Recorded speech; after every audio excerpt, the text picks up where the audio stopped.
guys. Tonight we sail straight into the frozen jaws of the North Atlantic. You're not in the tropics anymore. There's no beach, no umbrella in your drink. Just endless grey, screaming winds and steel ships barely held together by rust and willpower. You're part of a US Navy convoy escort in 1943. And spoiler alert, you probably won't survive the day. So before you get comfortable, take a moment to like the video and subscribe, but only if you genuinely enjoy what I do here. And tell me where you're watching from and what time it is.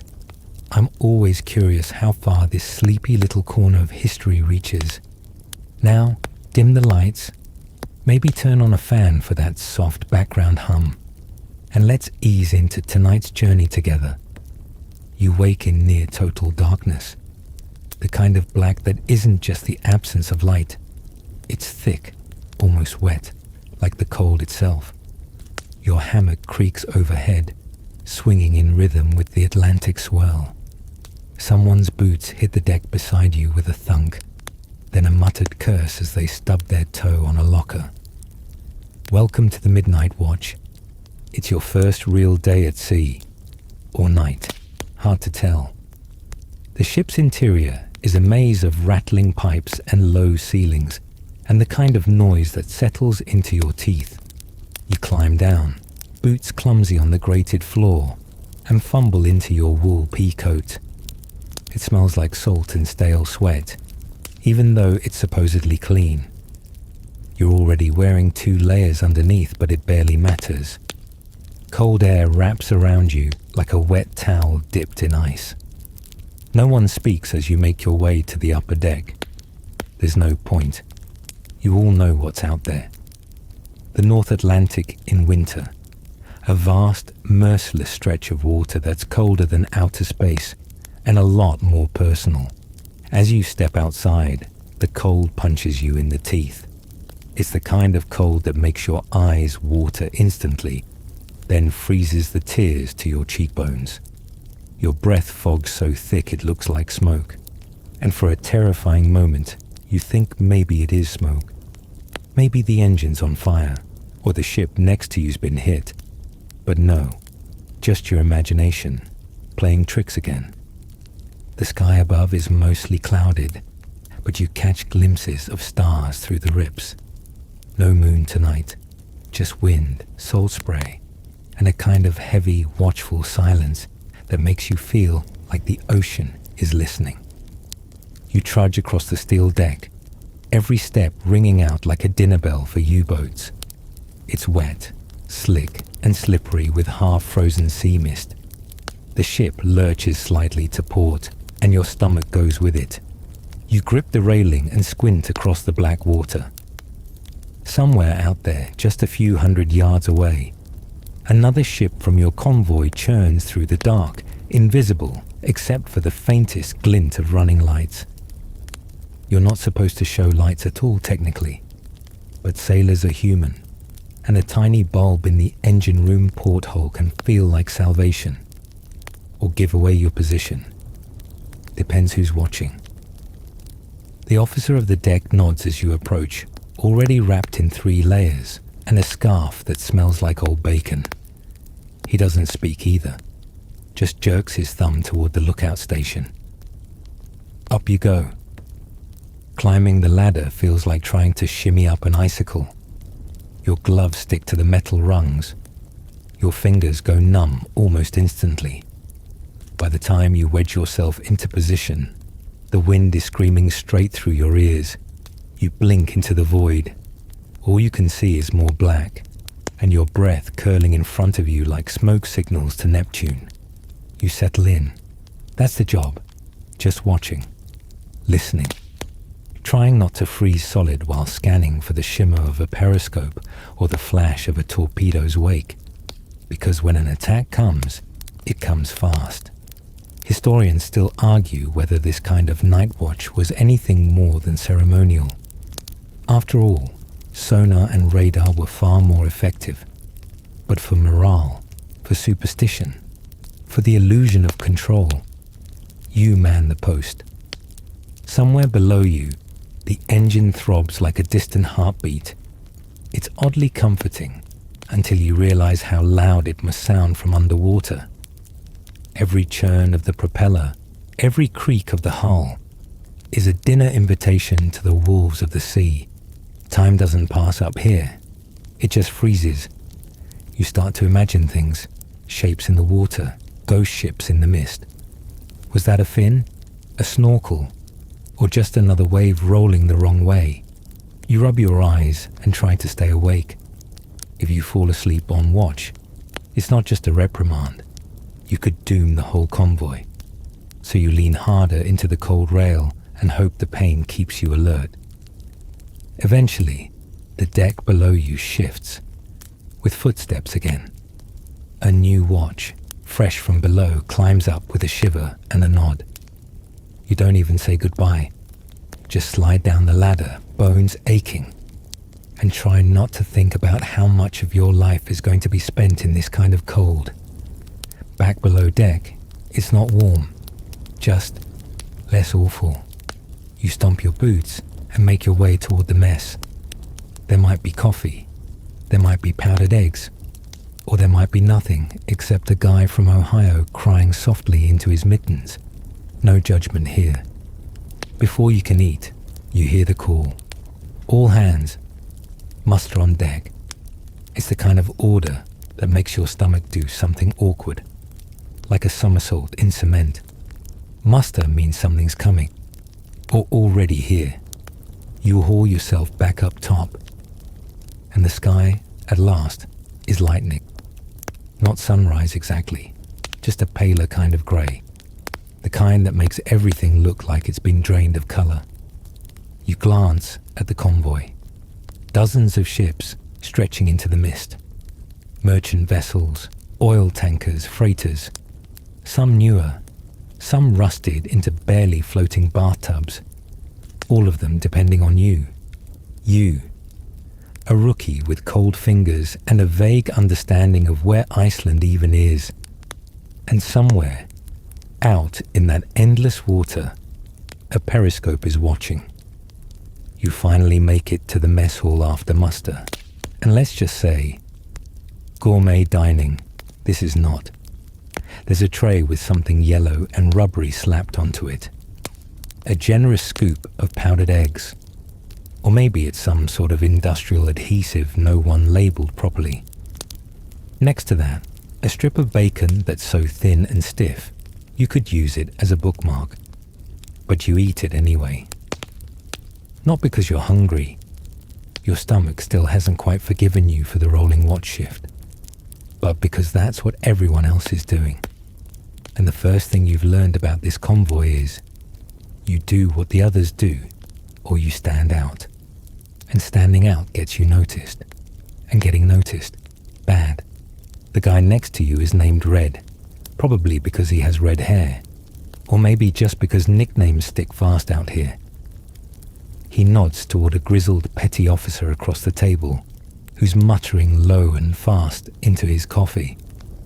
XO says we had sonar contact last night, Red whispers, like he's sharing a ghost story.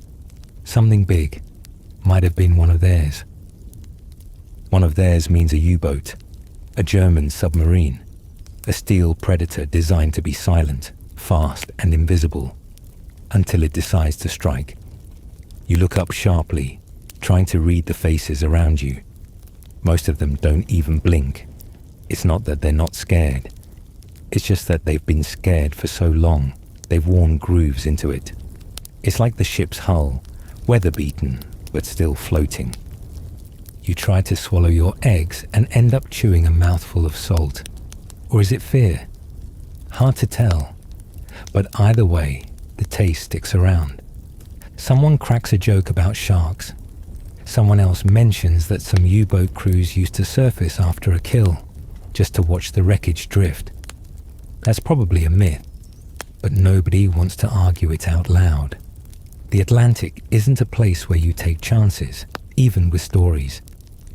Then someone else, quiet guy from the boiler room, says there was a shadow on the sonar late last night.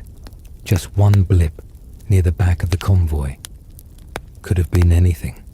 A whale, a trick of current, a false echo, but no one says that.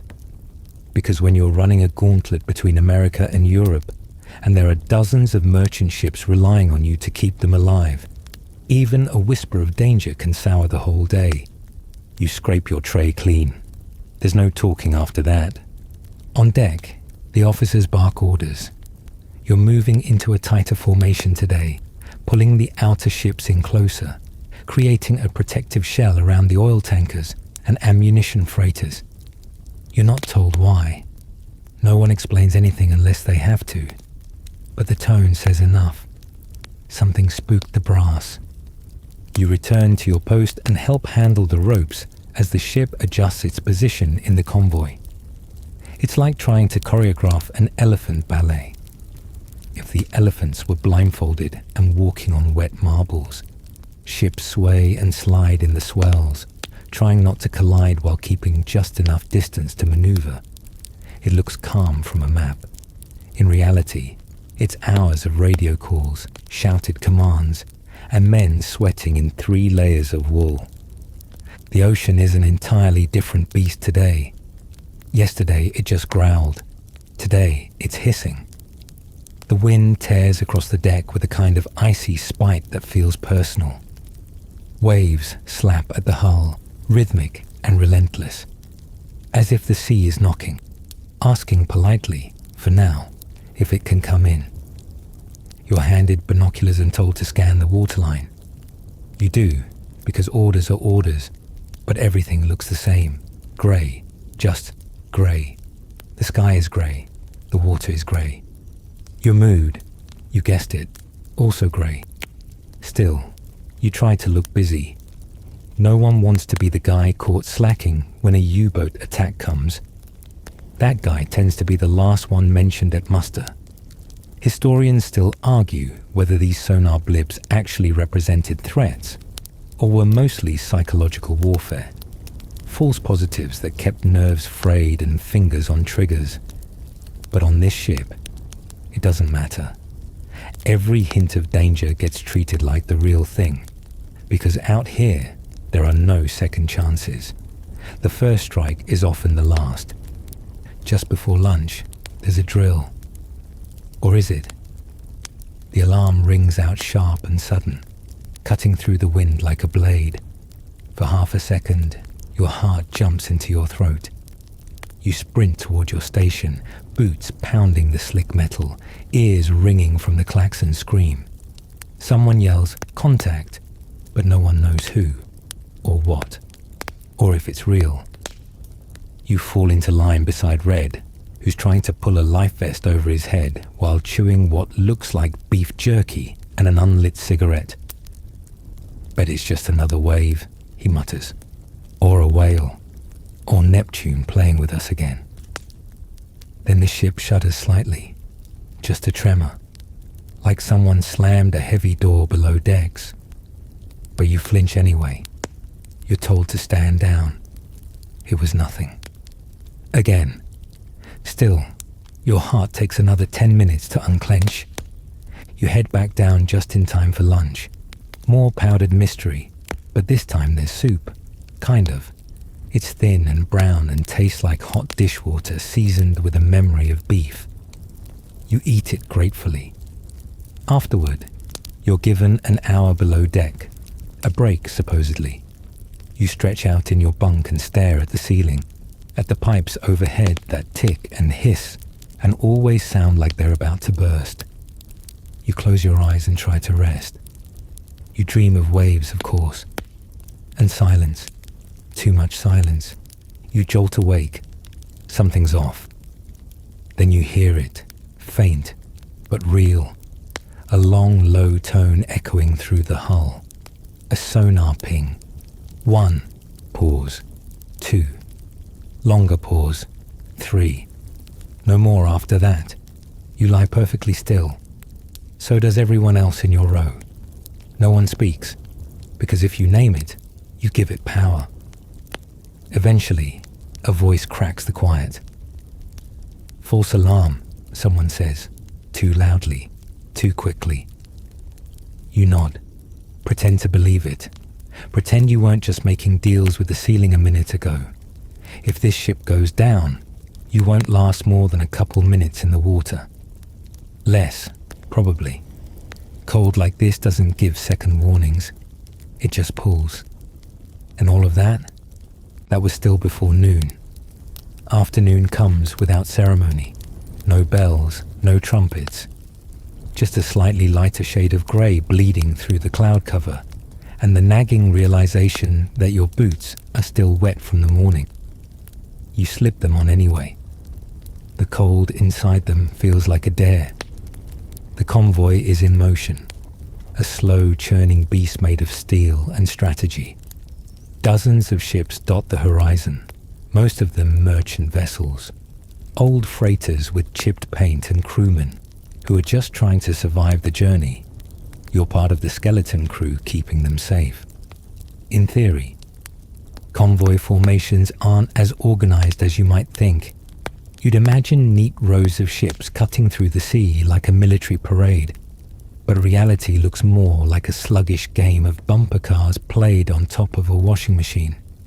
Every vessel is jostling for position. Wind, waves, and engine hiccups push and pull them constantly, like stubborn cattle that just won't stay in line. You're positioned mid-flank, close enough to the rear to see stragglers wobbling out of line and close enough to the center to know that you'd better not mess this up. Orders come through in bursts. Adjust heading 5 degrees starboard, drop speed 2 knots, tighten formation. You're constantly reacting to the movements of the ships around you, which are in turn reacting to their neighbors, which are reacting to the weather, which is reacting to nothing but its own mood swings. The officers call it tactical fluidity. The crew calls it chaos in slow motion. And just when you think things might settle, a shout from the crow's nest sends a ripple across the deck. Ship out of line. You squint toward the back of the convoy. One of the freighters is veering off, slightly at first, then more sharply. You can't hear its engines, but you can tell something's wrong. It's falling behind, nose yawing off course like a drunk in a snowstorm. Orders crackle through the intercom. Your ship, an escort destroyer, is ordered to slow down and drop back for visual confirmation. Within minutes, your convoy is short one Guardian. The freighter in question is a rusted old hull that looks like it barely survived World War I, let alone this one. You draw alongside it, careful not to get too close. No one wants to end up in a mid-ocean fender bender. The crew on the freighter looks frantic, waving, pointing to the rear. You finally get a message across. Rudder jammed, they say. They're trying to fix it. They insist they're fine. Nobody believes them. One of your officers mutters something about sitting ducks and periscope bait. Still, the captain radios back to command, and the decision is made. The freighter's ordered to continue under reduced speed and rejoin formation once it can steer properly. You're to escort it for the next hour, maybe 2, until it's back in line. That's how it works. Convoys stick together and nobody gets left behind, until someone does. This is the danger zone. Out here on the fringe, you're more exposed. The center of the convoy is surrounded, like a turtle curled in its shell. But the edges, that's where the sharks come. You take up your new position and try to look casual while manning the deck gun. Not that you'd hit anything if a U-boat surfaced now. Most of them don't. They strike from below, launch torpedoes and slip away before anyone even knows they were there. The deck gun is more psychological than practical. A metal scarecrow waving at ghosts. The swells are picking up again, rising and falling in lazy arcs that send the ship tilting from side to side. Your legs are learning to move with it, bending slightly, adjusting with each dip. Still, you knock your knee on a pipe and curse under your breath. The ocean doesn't care. A petty officer comes by with binoculars and hands them to you. "Watch the freighter," he says, already moving on. So you watch, and what you see is unsettling. One of the freighter's crewmen is throwing something overboard. Something big. You squint. Is it cargo? Trash? A busted crate? You try not to imagine anything darker, but your brain goes there anyway. You lower the binoculars. You've seen enough. Back on your own ship, the radio crackles again. All clear for now. You're to resume formation. You take one last look at the freighter as it slowly turns its nose back toward the convoy. It looks small out here, smaller than you realized. Just a rusted tin can floating in a killing field. Back in position, you resume your usual duties, which mostly involve pretending you know what you're doing and trying not to freeze. A supply officer passes by and hands out extra scarves, knitted by someone's aunt back in Iowa. You wrap it around your neck and try to ignore the fact that it smells faintly of cinnamon and lavender. It feels too human for this place. Historians still debate whether these massive convoys actually worked as intended. Sure, they reduced individual losses, but critics say they also concentrated targets into juicy clusters. From above, it must have looked like a buffet line for submarines. You don't think about that too much. Instead, you glance around the deck and notice how each sailor has their own little rhythm. Cleaning a rifle, tightening a rope, adjusting gear. No one talks much. It's as if speaking too loudly might summon the thing none of you want to name. You catch Red lighting a cigarette behind a shielded bulkhead.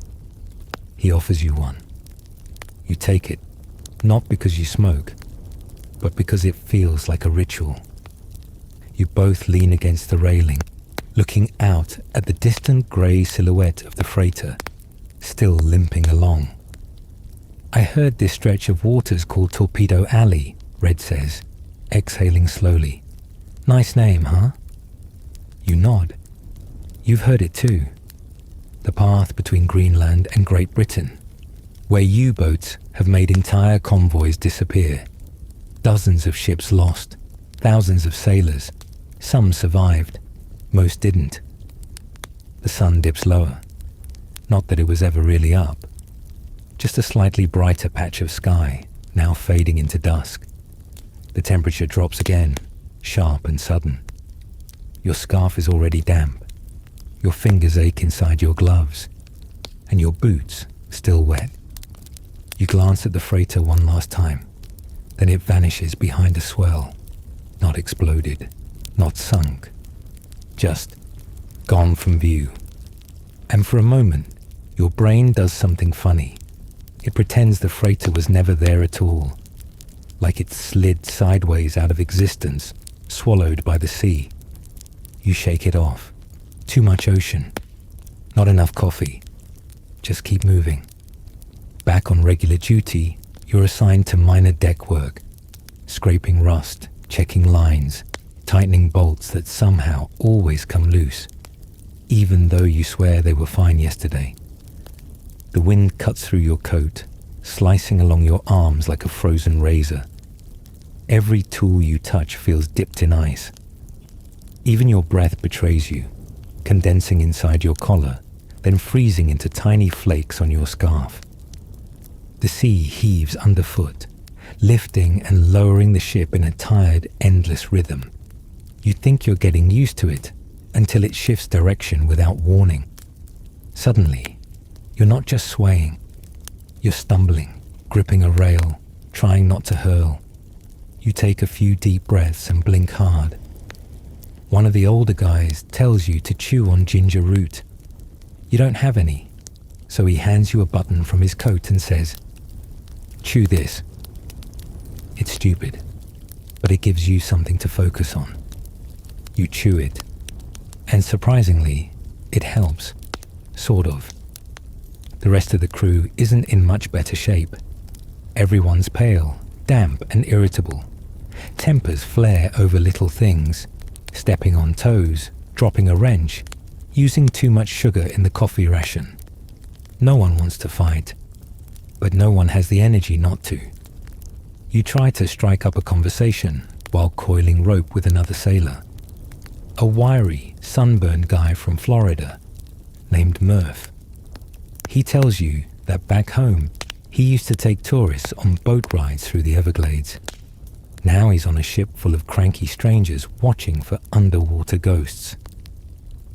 Got bit by a gator once, Murph says, deadpan, as he pulls the rope tight.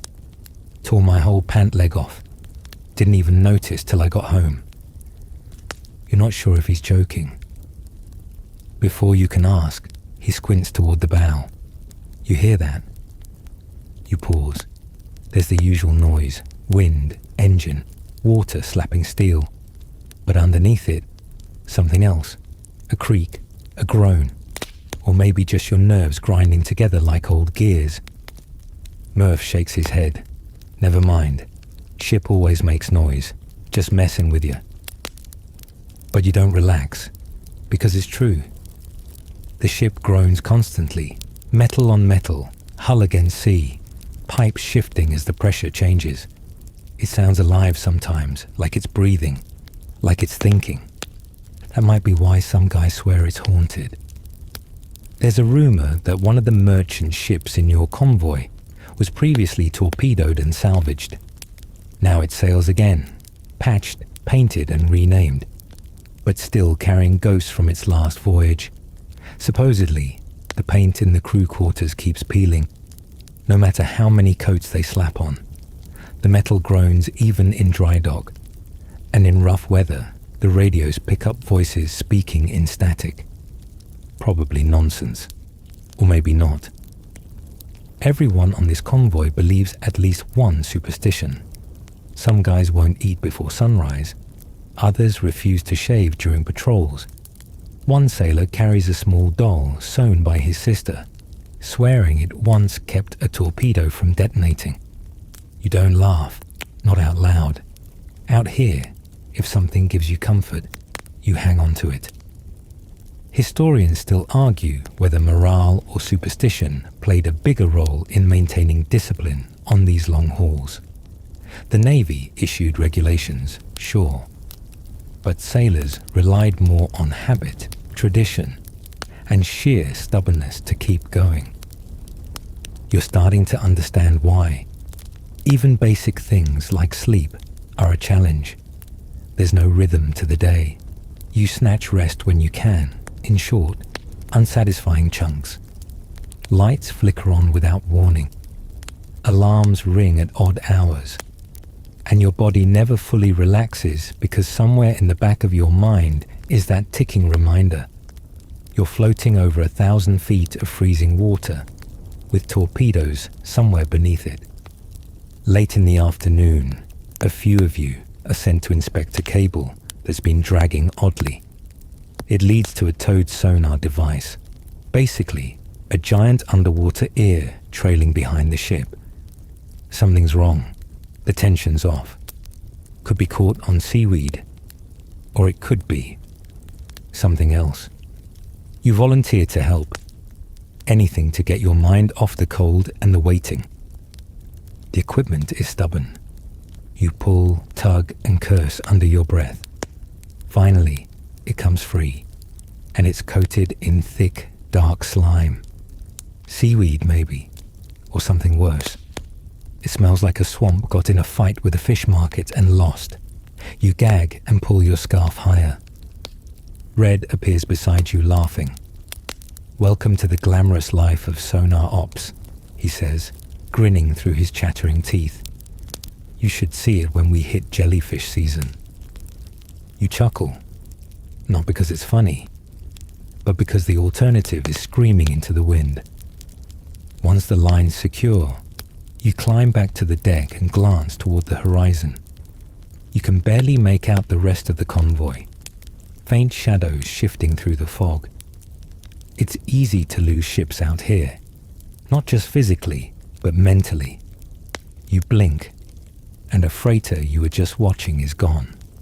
Maybe behind a wave, Maybe just gone. Gotta keep your eyes moving, someone says behind you. Ocean plays tricks. You nod. You already know. Even the gulls seem to be playing along today. They circle overhead, slow and heavy, riding the thermals. No sound, just watching. One of the crew swears that gulls only follow when they expect a meal. The unspoken part of that sentence hangs in the air, and the meal usually floats. You look away. Back inside, you grab coffee from the mess.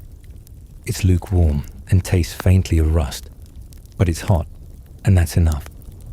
You sit near the galley with a few other crewmen and listen to quiet conversation. One guy is talking about home. Another is sketching something in a tiny notebook. Looks like a woman's face, maybe a wife, maybe a memory. You feel like an intruder just sitting there. There's a loud bang overhead. Everyone freezes. Then a second bang. Footsteps. Voices shouting. You shoot to your feet. Coffee sloshes across the table. All hands to stations. The call comes again, sharper this time. You sprint for your gear, slipping once, grabbing the bulkhead just before your head meets a valve. Your helmet isn't even buckled as you burst topside. The wind's howling again, stronger now. The sea's whipped into a frenzy, whitecaps crashing over the bow. You scan the horizon, nothing. But the officers are shouting coordinates. Something was spotted, back at the convoy. Could have been a U-boat surfacing, or a whale, or a floating log that looked guilty. Doesn't matter. Everyone's on edge now. Fingers hover near triggers. Depth charges are checked and double-checked. The ship vibrates with tension. And then, nothing. No explosion. No confirmation. No wreckage. The radar clears. Another false alarm. Maybe. No one says it out loud, but you all think it. The U-boats are watching. They're just waiting for the right moment. The quiet is worse than the bang, because the bang means it's happening. The silence, that means it might be. You head below decks again, but it's not rest you're after. You need dry socks, and maybe a new set of nerves. You strip off your boots one at a time and dump out about half a cup of seawater from each. It sloshes onto the metal floor with a sad little splash. Your socks, if you can still call them that, are stiff and salted through, like someone tried to turn them into rationed beef jerky. You peel them off carefully, trying not to tear them, and your feet immediately begin to sting in the warmer air. The space below deck is cramped and smells like damp wool, stale tobacco, and mechanical grease. The kind of smell that seeps into your clothes and settles into your skin, like you've become part of the ship without realizing it. Everything down here sweats condensation, pipes, walls, even the bunks. You hang your socks on a piece of twine above your hammock, right next to someone else's laundry that hasn't dried in 3 days. You wriggle into a spare pair, still damp, but less offensive, and sit on the edge of your bunk, staring at nothing for a few moments. The rocking of the ship is constant now, more violent than earlier. You feel it in your stomach, like a tug of war between gravity and salt water. You try to breathe through it, letting the motion carry you without fighting back. A petty officer once told you, if you fight the sea, she wins. He didn't say what happens if you don't fight though, probably still loses. Up top, another whistle blows. You sigh. Rest time's over. You climb back up and immediately feel the shift. The wind is stronger and the waves are taller. The ship's bow rises, then slams down again with a heavy splash that sends spray arcing over the railing. You brace against a vent and scan the water. The convoy is growing harder to see. Mist Wind and distance blur everything into shapes that might be ships, or might be your imagination. The sea doesn't roar. That's a myth. It groans, low and endless and mean. The kind of sound that makes your molars ache and your thoughts drift to things you'd rather not picture. You're called to assist with a starboard cable. It's loose and threatening to whip across the deck like a snake if the tension hits wrong. You grab hold, gloved hands stiff, and help cinch it down. Every wave makes it harder. First, you're lifting your weight to keep it from yanking free. Then you're leaning your entire body to keep it from dragging you across the slick steel like a fish on a line. You finally get it secured, and someone claps your shoulder. You don't see who. Just a nod, and then they're gone. Everyone moves fast now. Nobody lingers. The sky is darkening again, though it's not even late. Out here, day and night are less about light and more about what kind of cold you're dealing with. You steal a look toward the sea again, and for a split second, you swear you see it. A line, a faint, unnatural ripple, cutting against the wave pattern. Not a splash, not foam, just movement. You blink, it's gone. Did anyone else see it? Red's a few steps away, adjusting his collar and staring straight ahead. You think about saying something, then don't. Either he didn't see it, or he did and doesn't want to talk about it. Both are equally bad options. Below decks, the galley opens again for dinner. This time it's corned beef hash that tastes like it was cooked in 1917 and thawed yesterday. Still, you eat it, slowly. The warmth is enough of a reward. Someone tries to start a song, an old Naval tune, but it fizzles out after 2 lines. Nobody's in the mood. A guy at the next table is playing solitaire with creased, damp cards.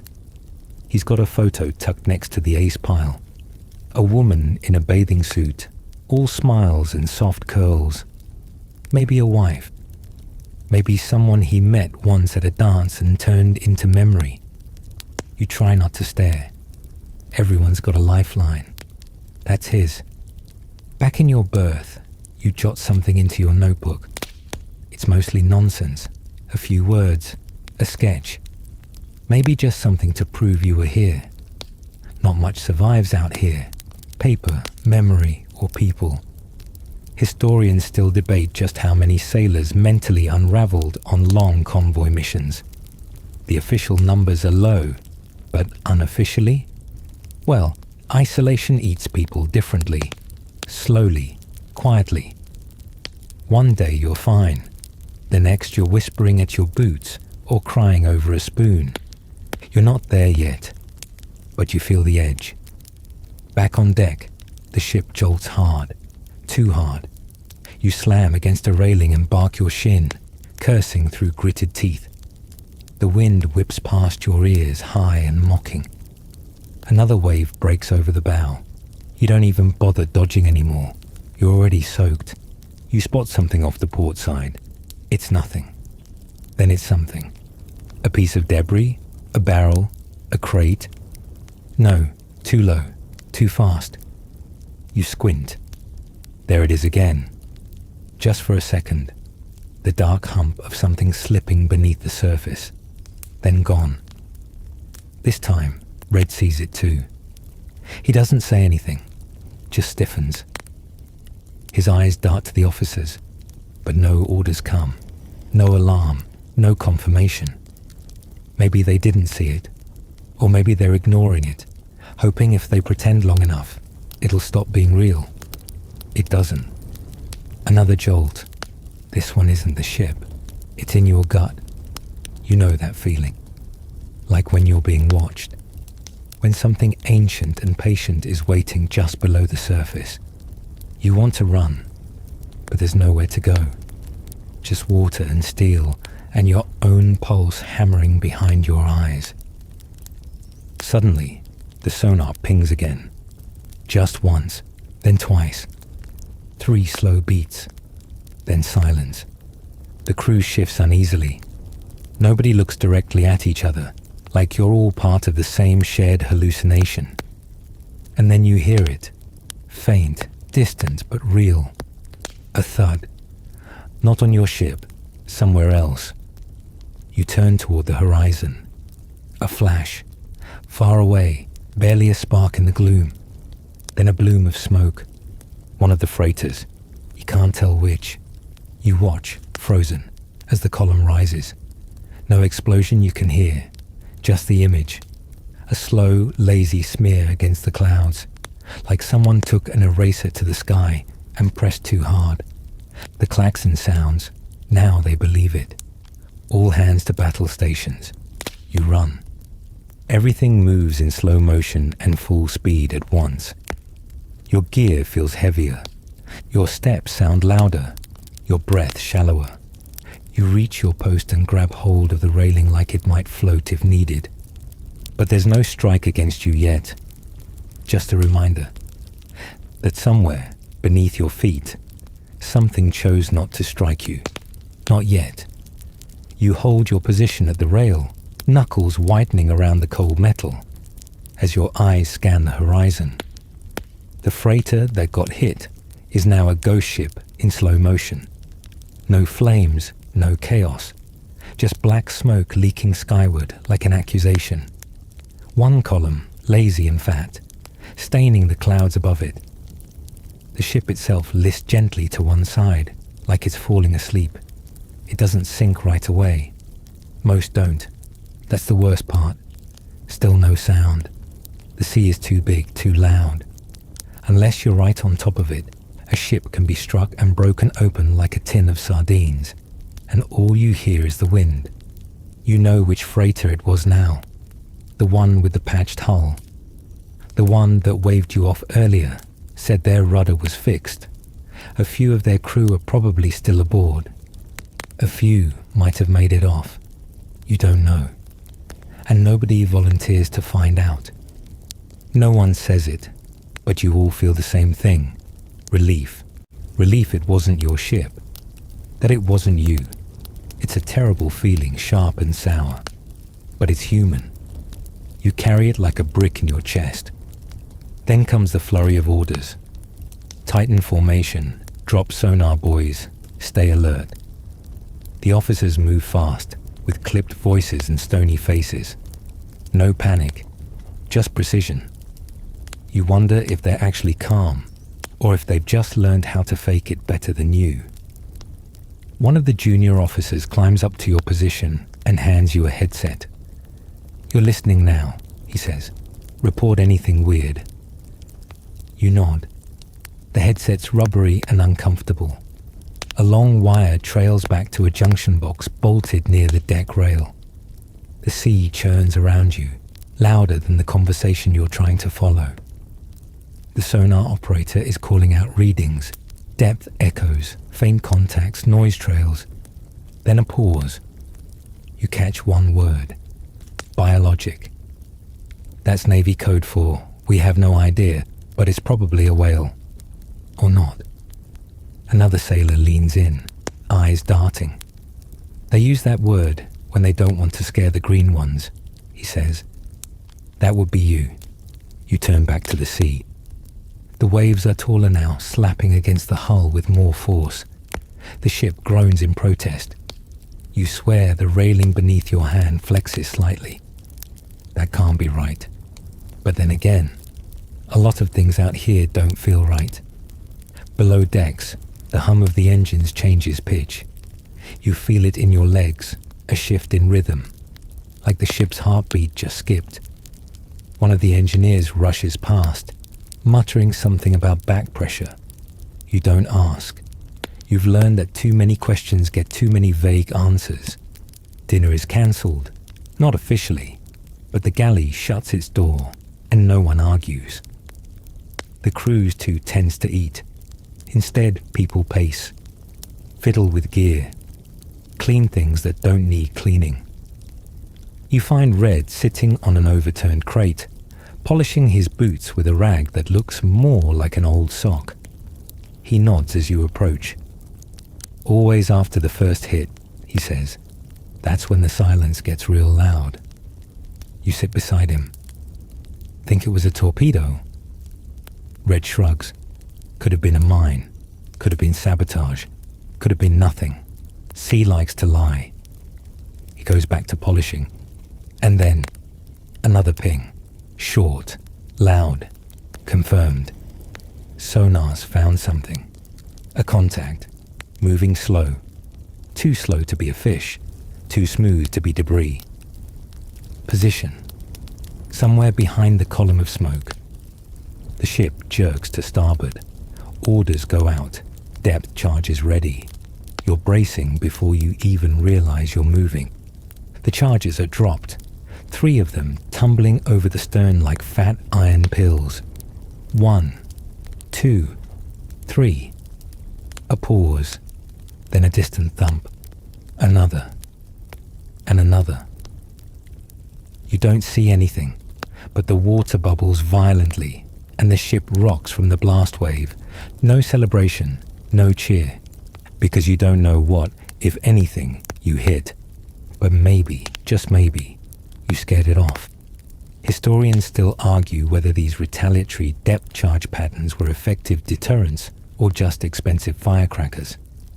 Some say they worked, forcing U-boats to dive deep and lose position. Others say they gave away the convoy's location more than they helped. Either way, you drop them when you're told. You head below for a moment to warm up and take off the headset.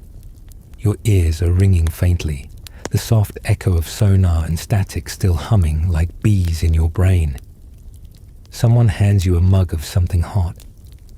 Might be coffee, might be radiator water. You don't ask. Outside the porthole, the ocean is pitch black now. The sky above is smudged with stars and smeared moonlight.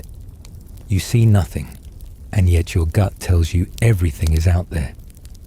There's a joke you've heard from other sailors. Half truth, half taunt. The fish sleep better than we do. They say it with a grin. Then they go quiet. The night watch starts. You're called back up. The wind's shifted again, colder now. The kind of cold that creeps into your gloves and nestles there like it paid rent. You keep your head low and your eyes open. The convoy continues on, slower now, tightened, hunched, like a herd that's lost one of its own and is waiting for the next bite. You man your post, trying not to blink too long. Shadows shift on the waves. Every splash becomes a whisper. Every gull's cry sounds like a warning. Red joins you, and the 2 of you watch in silence for a while. Then he mutters, "You know the weirdest part?" You glance at him. We don't see them. The subs. They're like ghosts with teeth. All this steel, all these eyes, and they still get through. You nod. And for the first time, you really feel it. That strange blend of awe and terror. Not just of the U-boats, but of the men inside them. Young men like you, crouched in narrow tubes deep beneath the waves, watching the same stars through periscopes, breathing recycled air, waiting for the right second to strike. Hunters and prey, all at once. You wonder if they feel the same cold. You wonder if they're afraid too. The wind shifts again, tugging at your coat. Your face feels stiff, like you've aged 5 years in one watch shift. But you don't complain. You just stand there, waiting, watching, wondering which shape in the dark is the one that finally ends your day. The next morning starts without a sunrise, just a subtle shift from pitch black to charcoal grey. The clouds are still thick, the sky low and threatening. It feels less like you're under weather, and more like the ocean itself has closed in above you. You're roused from your bunk by the sound of the whistle and a voice barking orders through the corridor. Your legs ache as you swing out of the hammock. Not from action, just from standing, walking, bracing, waiting. A different kind of exhaustion, the kind you don't stretch out of. The kind you carry. You get your gear on by muscle memory now. Socks still damp, boots stiff as ever. The same coat, the same gloves. A scarf that smells like diesel and someone else's cologne. You think about switching it out, but it's warm, and you're not in the mood to tempt fate. Once on deck, you're pulled into a lifeboat drill. These happen often, too often. Always the same routine. Line up, get your vest, check the straps, locate the nearest raft, rehearse climbing down a metal ladder in seas that absolutely do not care if you're in a hurry. You go through the motions, eyes half focused, mind numb from repetition. But this time, there's something different. No jokes, no side chatter. Not even from Red. Everyone's quiet. 'Cause now you've seen it. A ship taken out. Not in theory. Not in a training film. Not as a story told by someone's uncle who served on the Leviathan. You watched it smoke. You saw the sea claim it. And everyone knows, next time, it could be yours. You hold your life vest in your hands. It's not fancy. Just canvas, straps and cork. Supposedly, it'll keep you afloat. Long enough, maybe. Though the cold water would get to you before the waves do. The officer walks through the ranks, checking gear. When he reaches you, he doesn't even look up. Just tugs your strap, nods, moves on. You wonder if he remembers your name. You're not sure it matters. After the drill, you're given a few minutes below deck. You slump onto a bench and close your eyes, only to have them spring open again. Your brain keeps replaying last night's flash. The freighter, the smoke, the silence. You picture men scrambling to the rail trying to cut lifeboats loose, maybe jumping, maybe not. You try to stop the thoughts, but they worm in anyway. You remember someone once said drowning isn't painful, that it's peaceful. You wonder if that was ever said by someone who actually drowned. Historians still argue how effective these lifeboat drills were. On paper, they gave crews a sense of control, a plan, a routine. But in practice, when a torpedo hits midship and the deck lists 30 degrees in 5 seconds, good luck finding your vest, much less launching a raft. You're dismissed. Back on deck, a new order comes in. Switch watch rotations. You've been reassigned to the forward lookout post. Closer to the bow. More exposure. Better visibility. Which sounds like a promotion until you realize it also means being the first person the ocean hits if anything explodes. You make your way forward, weaving past crew, gear and ropes that snake across the deck like the veins of the ship. The wind's stronger up here, uninterrupted. You pull your cap down low and shield your eyes. The sea stretches ahead in long, metallic swells. Every so often, a wave crests just high enough to slap the hull, sending spray up and over like a taunt. You blink the salt out of your eyes and focus. Your job here is simple. Look. You stare into the fog, searching for periscopes, flotsam, or anything out of the ordinary. Trouble is, the entire Atlantic looks out of the ordinary now. Every wave looks like it's hiding something. Every shape on the horizon feels like an omen. Beside you, a sailor from engineering, young guy, twitchy hands, sharp eyes, is also on watch. He introduces himself as Callahan. Says he used to repair radios before the war. Now I just pray no one tries to call me, he jokes, forcing a chuckle. You smirk. You both stand there shivering as the ship pitches forward into another swell. Water thunders across the deck, hammering the bulkhead. You brace instinctively, even though you're already soaked. Callahan suddenly stiffens. He points ahead. There, did you see that? You follow his gaze. A flash of white foam, then gone. Could have been anything. A wave breaking weird. A patch of ice. Or something moving just below the surface. You radio it in. Within moments, the bridge replies, "Copy. Maintain course. Keep eyes on horizon." Which means, not enough to worry about, but don't blink. You stand there for another hour, maybe more. Time melts out here. Minutes stretch like taffy. You try to think of something else, anything else, but every distraction loops back to the same thought. What if that was a periscope? What if the next splash is a torpedo? You remember hearing once that the German U-boat captains called the convoys steel whales. Big, slow, blind, easy prey. And they were proud of how silently they could hunt, like wolves underwater. You wonder what your ship looks like through a periscope. Just a silhouette, a name, a shape, nothing human. By midday, you're rotated off watch. Back below deck, you slump against the wall near the mess and try to wring out your gloves. The water that drips from them is so cold, it makes your fingers ache just looking at it. A senior crewman walks by, older guy, face like crumpled leather, and claps a hand on your shoulder. You get used to it, he says. You look at him. He adds, "The cold, I mean, not the waiting. You never get used to that."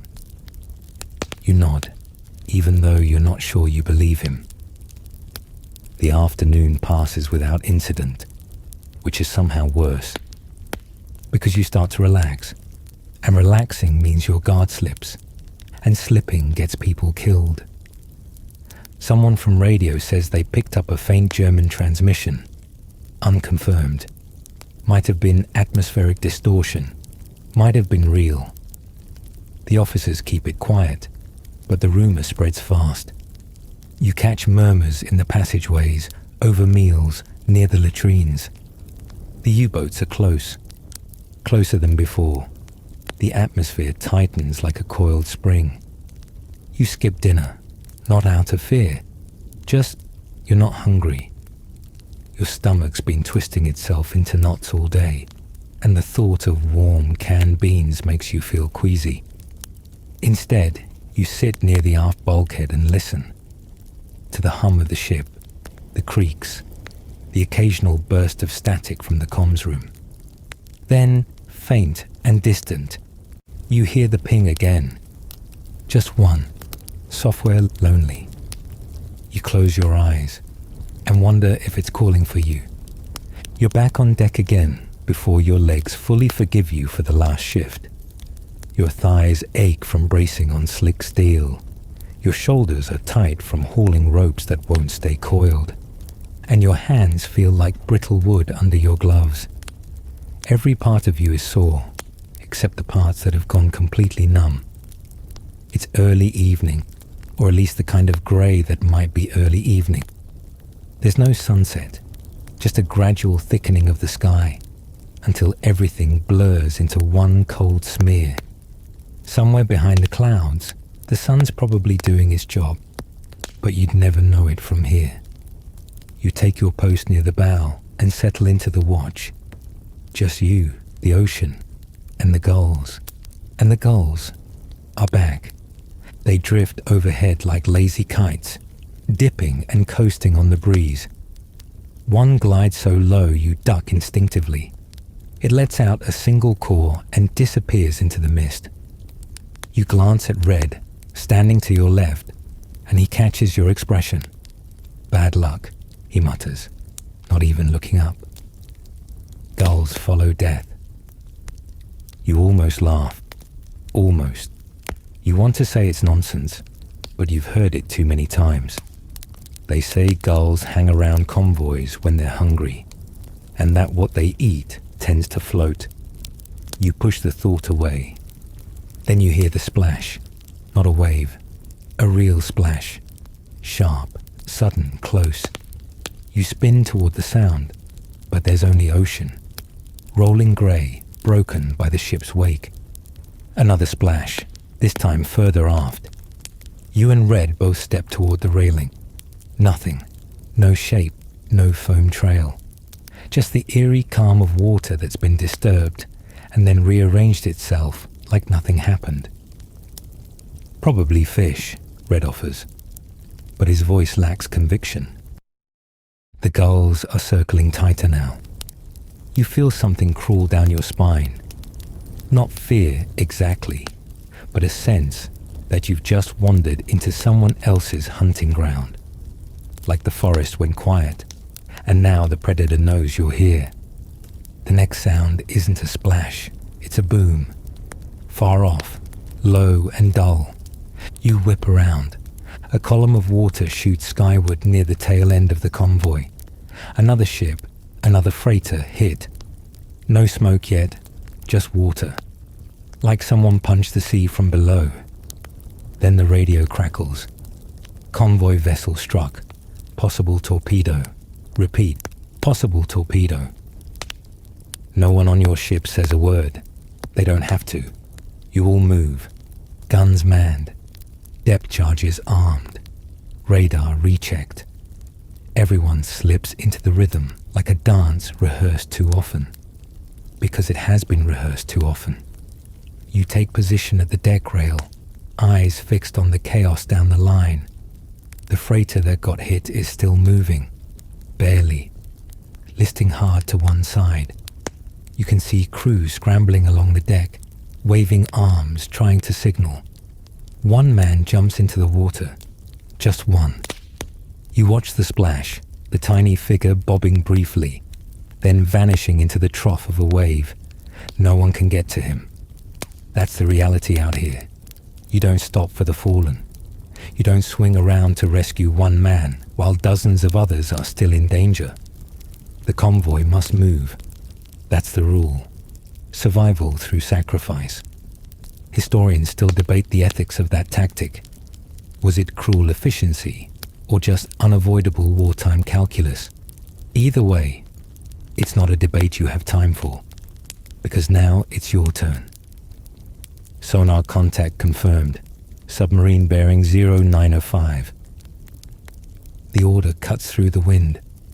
Your ship banks to port hard and sudden.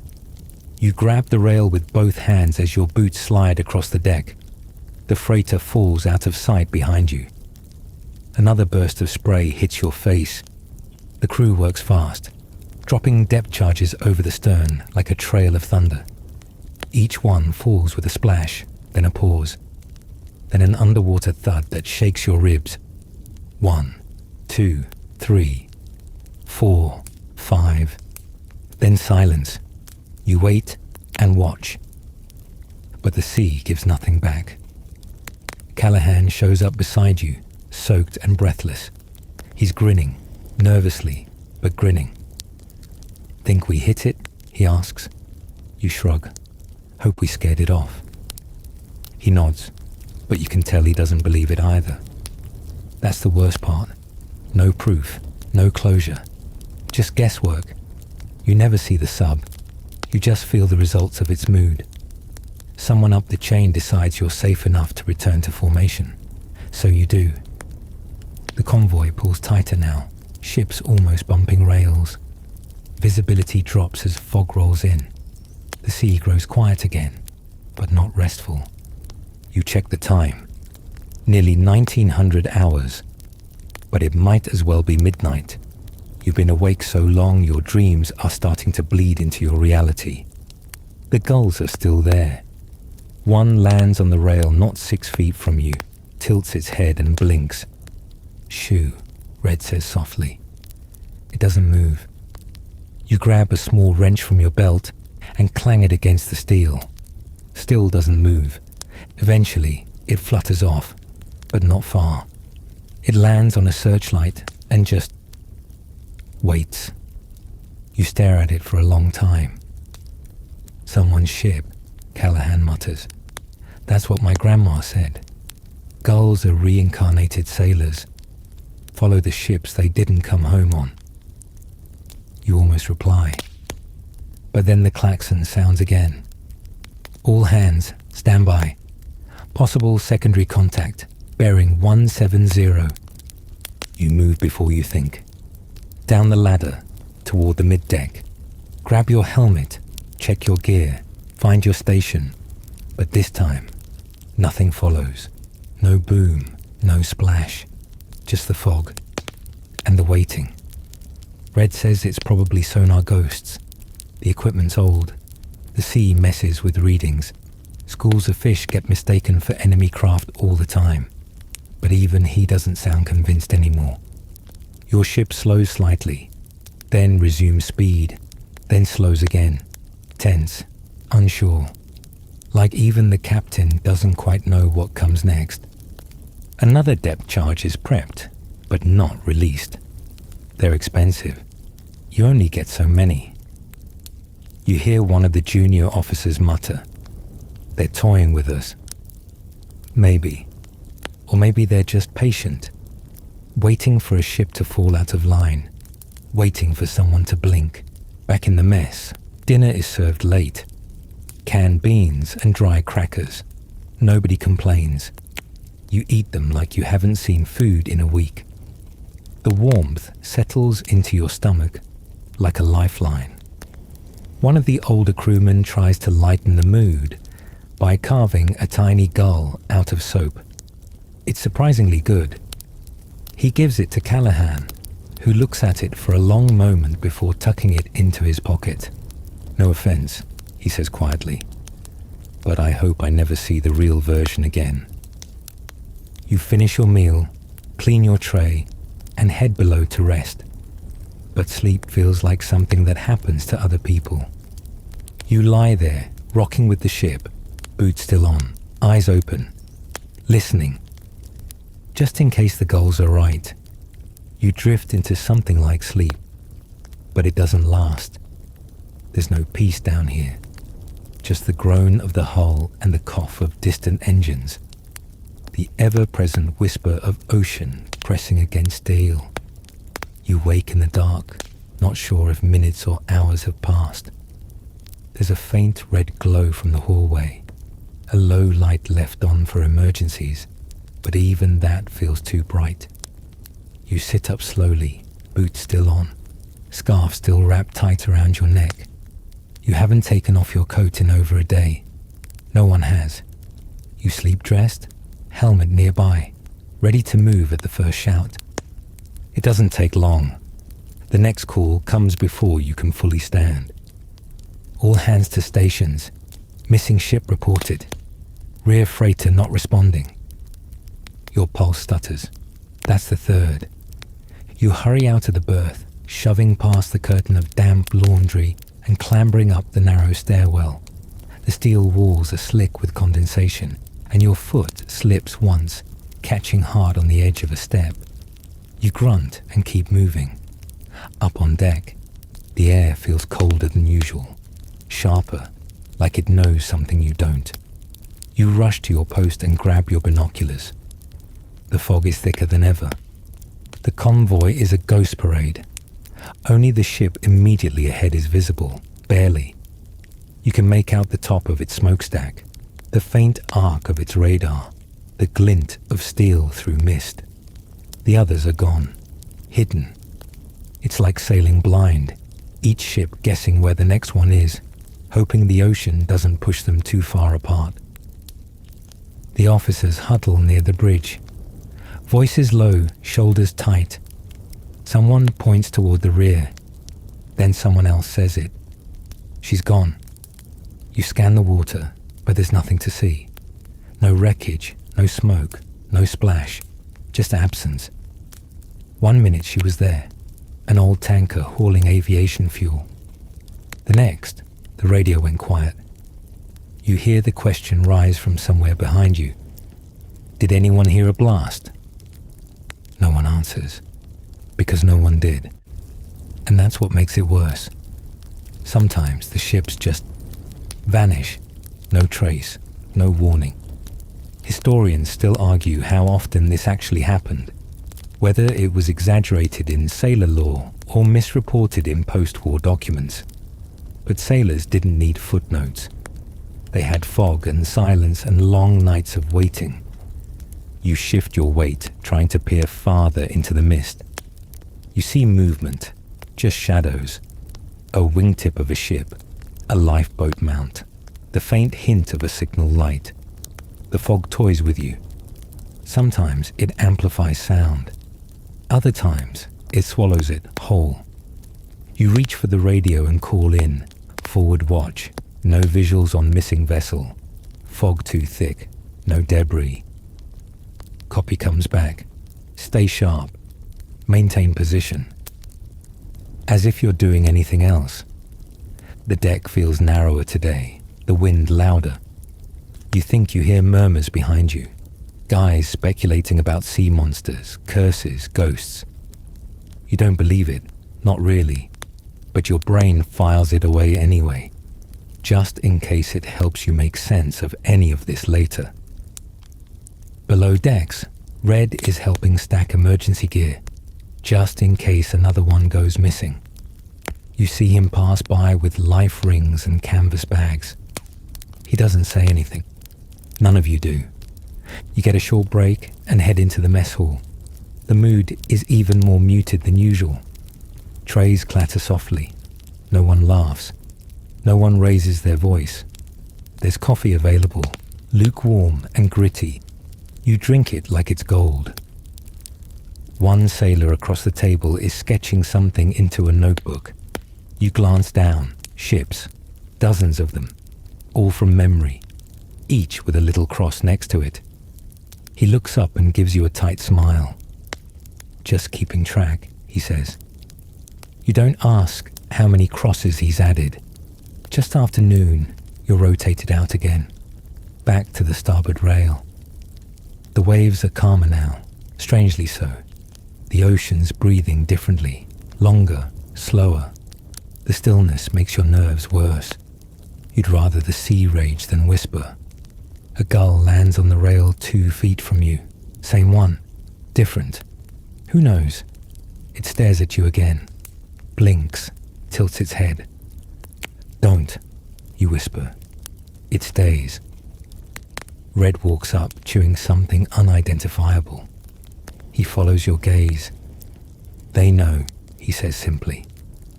You nod, then quickly shake your head. You're not giving gulls that much credit, not today. There's a new rumor floating around. The missing freighter may have hit a mine, not a torpedo. Mines are even worse. They're relics, leftovers from earlier battles. They don't hunt. They wait. The sea forgets where they are. So does everyone else. Until someone finds one the hard way. Maybe it was an old one, Callahan says later. From World War I even. Just drifting. You glance at him. Convenient explanation, you say. Sure, he shrugs. But maybe better than thinking they're just out there watching. You don't respond. By late afternoon, the fog begins to thin slightly. A few ships come back into view, vague and grainy, like memories returning from a dream. The ship 2 rows over signals back with a blink of light. 3 short, 1 long, a sort of non-verbal check-in. Still here, still with you. You signal back the same. Then, over the radio.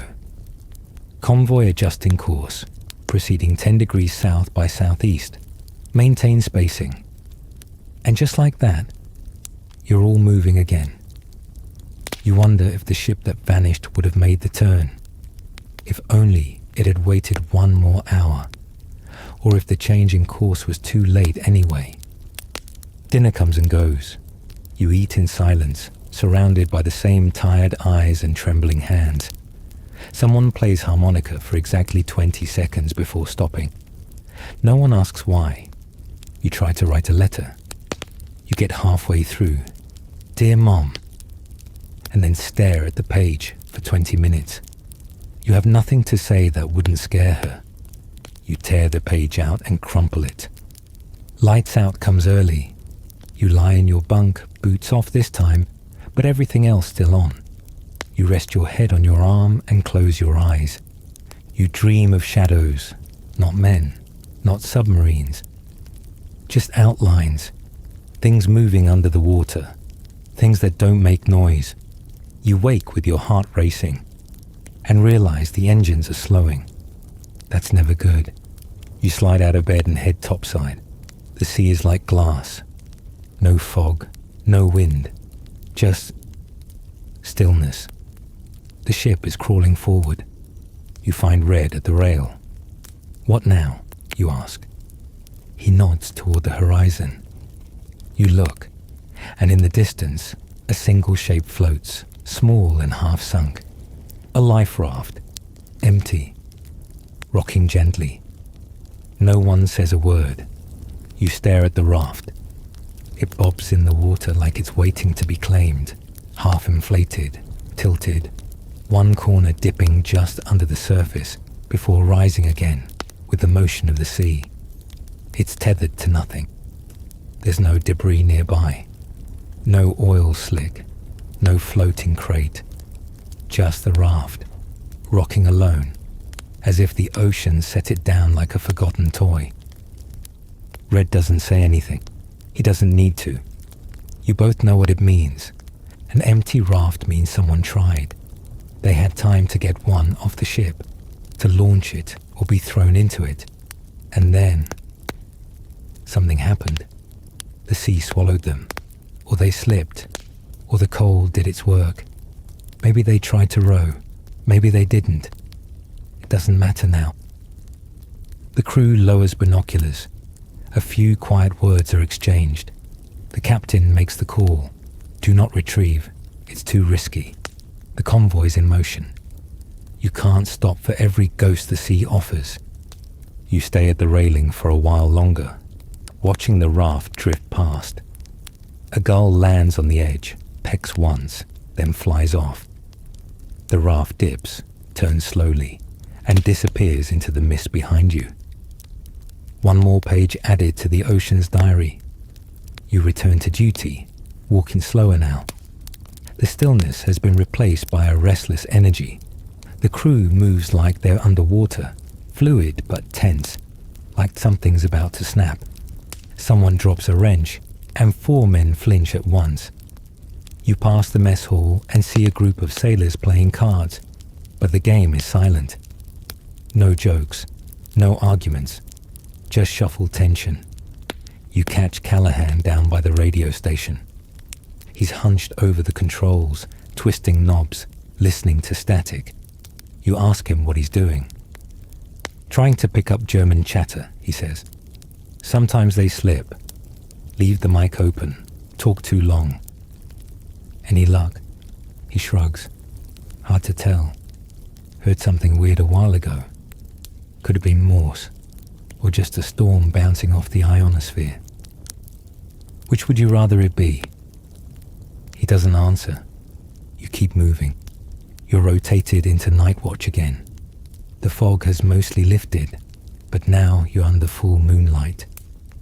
Silver pools shimmer on the black water. The sea reflects like broken glass. Everything is too visible and not visible enough at the same time. There's a saying you picked up out here. Moonlight kills.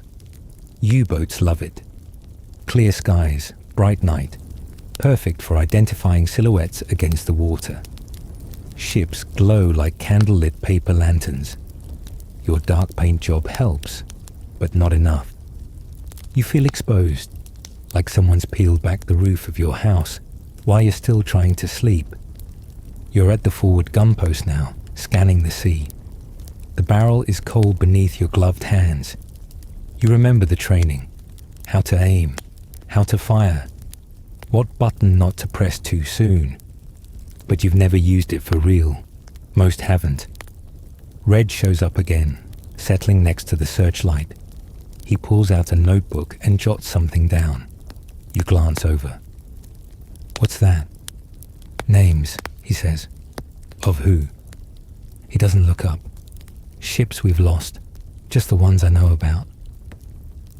You nod slowly. Any names on our side? He shakes his head. Not yet. The searchlight's off, but he checks the tilt anyway, like a pilot pre-flighting an aircraft he hopes never to fly. Silence stretches between you. Then Red adds, If I go overboard, don't try to get me. You blink. What? Promise me, he says. Don't dive in.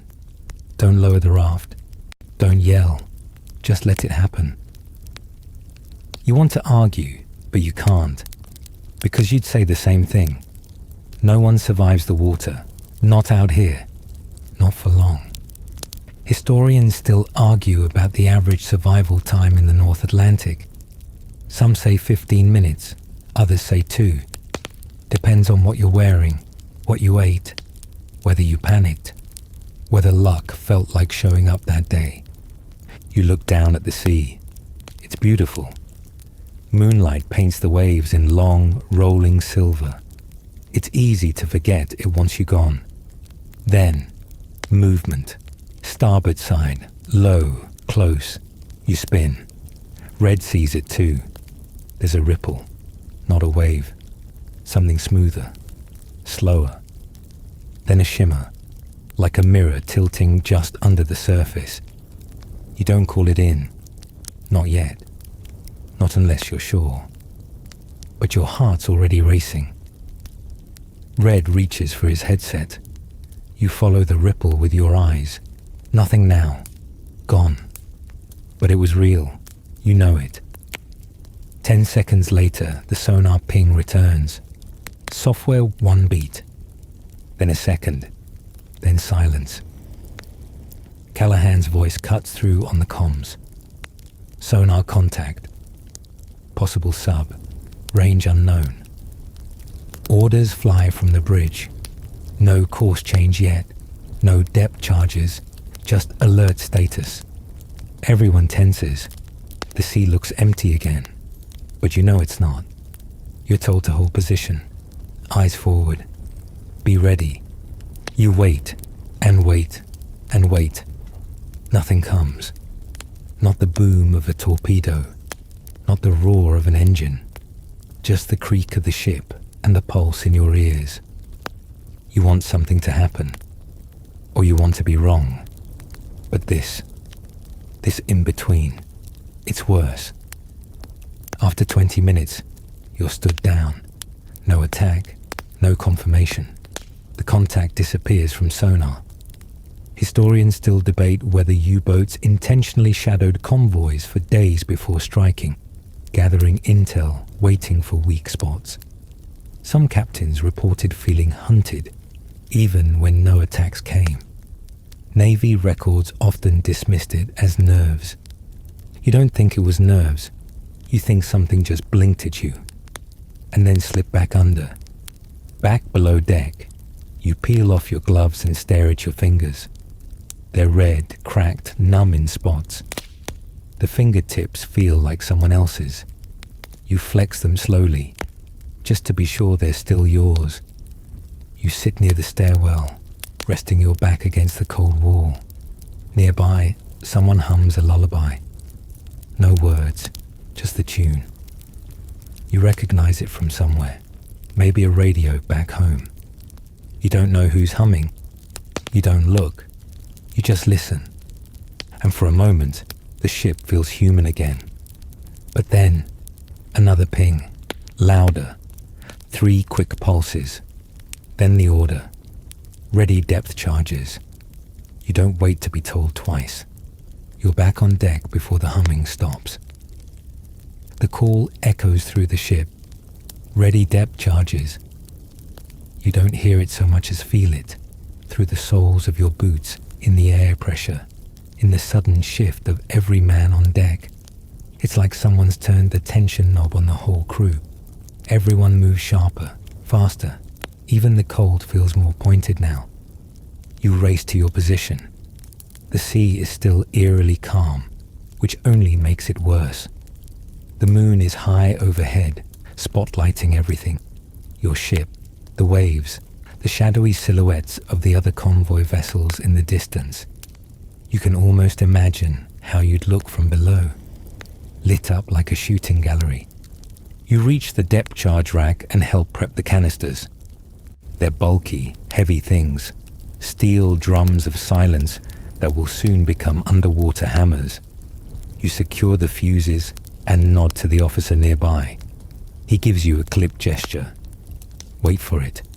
The bridge is calculating. The sonar pings again, this time with direction. Confirm contact. Starboard quarter. Approximate depth. 75 meters. That's close. Too close. Then the command. Release pattern Alpha. 5 charges. You brace. One after another, the depth charges roll off the stern, disappearing into the sea with heavy splashes. Each one drops like a stone, trailing an invisible countdown. You count with your breath. 3, 4, boom. A muffled explosion thunders up through the hull, followed by another. Boom. Then 3 more, spaced out like footsteps in a hallway. The deck shakes, plates rattle below. You feel it in your bones, deep and low, like thunder underwater. You race to the rail and peer down. All you see is froth, bubbling water, faint flashes of light flickering just beneath the surface. No wreckage, no oil slick, no black mass surfacing in defeat. Just sea and silence. Anything on sonar? Someone calls out. A pause, and then no contact. Signal lost. It's the same story again. You might have hit something. You might have scared it off. You might have wasted 5 perfectly good charges on a curious whale. You head back to your post, heart still racing, unsure whether to feel relieved or more anxious. Because out here, no confirmation is the scariest result of all. Callahan joins you near the rear rail. He's wiping grease from his hands, having just come from the engine room. It's like swatting mosquitoes in a blackout, he says, voice low. You swing. You feel something, but you're never sure if it was the right thing. You nod, then say, "How many charges we got left?" "Plenty," he replies, "but not forever."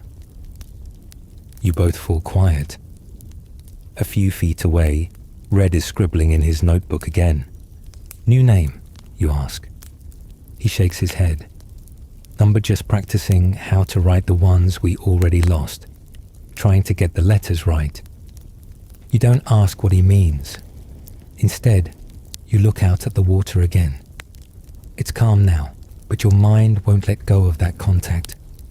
The idea that something was right there, beneath you, watching. Choosing not to strike, or waiting. The night wears on. At some point, the captain makes an appearance on deck. He's a quiet man with silvering hair and an old burn mark curling along his left jaw. He walks the perimeter of the ship like he's feeling its pulse through the soles of his shoes. He nods to you as he passes. You nod back.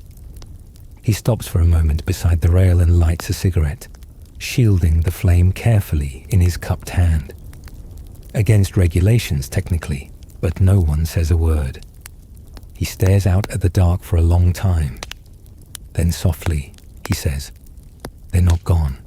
They're just patient." You think he's talking to himself. You go below for a short break, hoping to warm up. The mess is empty, save for a few scattered trays and the faint buzz of the overhead lights. You pour yourself half a mug of coffee and sit alone, steam curling into your face.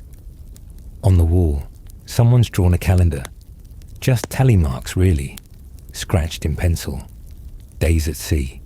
Some are crossed out with an X. Others are circled. 1, 2, 3 of them are marked with a small dot. You wonder if the dots mean losses. You wonder if tomorrow will get one. Historians still argue whether convoy duty was more physically or psychologically grueling. It wasn't the battles. Those were brief. It was the waiting, the wondering, the false alarms, the drills that might be real, the real alarms that might be drills. You lived in a fog, even on the clearest day. You finish the coffee and return to the bridge area. There's chatter on the radio now. Another escort ship, 2 lanes over, reporting noise in the water. Sonar again. No visual. You're sent to assist the communications officer. He hands you a clipboard of signal codes and tells you to prepare a reply in Morse. You haven't used it since training, but your fingers remember enough. You tap out the message. Remain on course. Defensive readiness only. Wait for further signal. He nods and transmits. You glance at him. You think they'll attack again tonight. He shrugs. They don't need to. They already made the point. He's right. 2 ships gone. 1 vanished without a trace. 1 limped off in flames. They could disappear now, and they'd still leave you rattled. You return topside for the final watch rotation before dawn. The sky is beginning to pale slightly. Not sunrise, not yet. Just that first whisper of light, a softening of the shadows. And that's when you hear it. Not sonar, not engine. A splash, right behind the ship. You spin, heart leaping. Nothing in view. No raft, no wreckage. Just water. Then another splash, closer. You lean over the rail, and there it is. Something large, just beneath the surface, moving fast. Too fast. You try to call out, but your throat tightens. It slips under the keel before anyone else sees it. By the time others rush over, it's gone. You're left staring at your own reflection in the water, blurred, distorted, and trembling. You don't tell anyone what you saw, not because you're afraid they'll think you're lying, but because you're afraid they won't, that they'll believe you, and then it becomes real. Another confirmation, another silent hunter gliding beneath the hull. And once it's real, you'll all be listening for it. You'll never sleep again. Instead, you stare into the sea a moment longer, heart pounding against your ribs, like it's trying to flee. Then you steady your breath, straighten up, and say nothing. You return to your post like nothing happened. Like the splash was a wave. Like the shadow wasn't shaped like a submarine's hull. Red doesn't ask why you're pale, but he does pass you a piece of gum from his breast pocket. It's stale and minty and nearly frozen, but it gives your jaw something to do. The sky is beginning to lighten for real now. Thin streaks of lemon yellow bleed across the clouds. The color seems out of place. Too soft, too normal. After the last 48 hours, it feels wrong to see anything but grey. But dawn has its own strange magic. You can finally see the rest of the convoy again. Blurred shapes on the horizon. Sails trimmed, smokestacks upright. Ships holding formation like tired soldiers standing at attention. They're still there, for now. One of the officers climbs up to your position. Captain wants to do rounds, he says. Says we're due to check the aft lifeboats and emergency stores. You nod. You don't ask why. You and Red are assigned to the portside raft station. You make your way aft, passing under rusted ladders and across metal grates slick with dew. The ship's vibrations travel through your boots like a slow, steady drumbeat. The raft station looks fine, visibly, but protocol is protocol. You unlash the canvas bundle, unfold the fabric slowly, check the seams for tears. It smells like rubber and brine and old oil. Red tugs one of the flotation collars and gives a little nod. Still good, he says. As you're folding it back up, you notice something beneath the mount. Tucked between the raft rigging and the railing, nearly hidden from view. A small tin. Red sees it too. He crouches, picks it up, and pops the lid. Inside, matches. A little stack of sugar cubes. A photograph folded so many times the edges have begun to fray. You lean closer. The photo shows a young man, blurry from age, wearing a navy uniform and squinting into sunlight. His name is scrawled in pencil on the back, but it's faded, barely legible. You both look at each other. "Stashed survival kit?" Red asks. You shake your head. Feels older. You rewrap the kit carefully and slide it back where you found it. Neither of you speaks for a moment. Then he mutters, "Maybe someone thought they'd need it. Maybe they didn't make it back." You rise slowly. Or maybe they did, and just left that piece of themselves here. He doesn't respond, just folds the raft up and ties it back into place. Below decks, the mess hall is serving hot oatmeal with raisins. It might as well be a 5-star brunch. The line is longer than usual. You join it, scoop your share, and sit across from Callahan. He's staring into his bowl. "What's up?" you ask. He shrugs. "Heard the guys in sonar talking. Said we're riding over one of the deeper trenches now. A spot where subs like to rest." You blink. "Rest?" "Yeah. Hover low. Engines off. Just float, like a log. Use the trench for cover. Make sonar bounce funny." You stir your oatmeal. "How deep?" 400 meters, maybe more." You glance at the wall, as if you could see through it. As if you could look down and catch a glimpse of all that water beneath you. 400 meters of cold, black silence. And somewhere down there, maybe something watching, maybe something waiting. Historians still argue whether U-boats used ocean trenches this way, or if that's just the stuff of sea stories. Some records suggest it happened. Others claim it's pure speculation. But here on the Convoy, speculation is all you've got. Most days. After breakfast, you're assigned to help the engineer crew check the steam lines on the starboard side. The work is physical, tightening bolts, checking pressure valves, wiping down condensation. You're grateful for the distraction, for the heat even. The warmth of the machinery is almost enough to thaw the edge off your fingers. Murph, the wiry Florida guy, works beside you, humming a tune under his breath. You recognize it eventually. It's a gospel song, one you heard once in a church as a kid. He catches your look and shrugs. "Just helps," he says.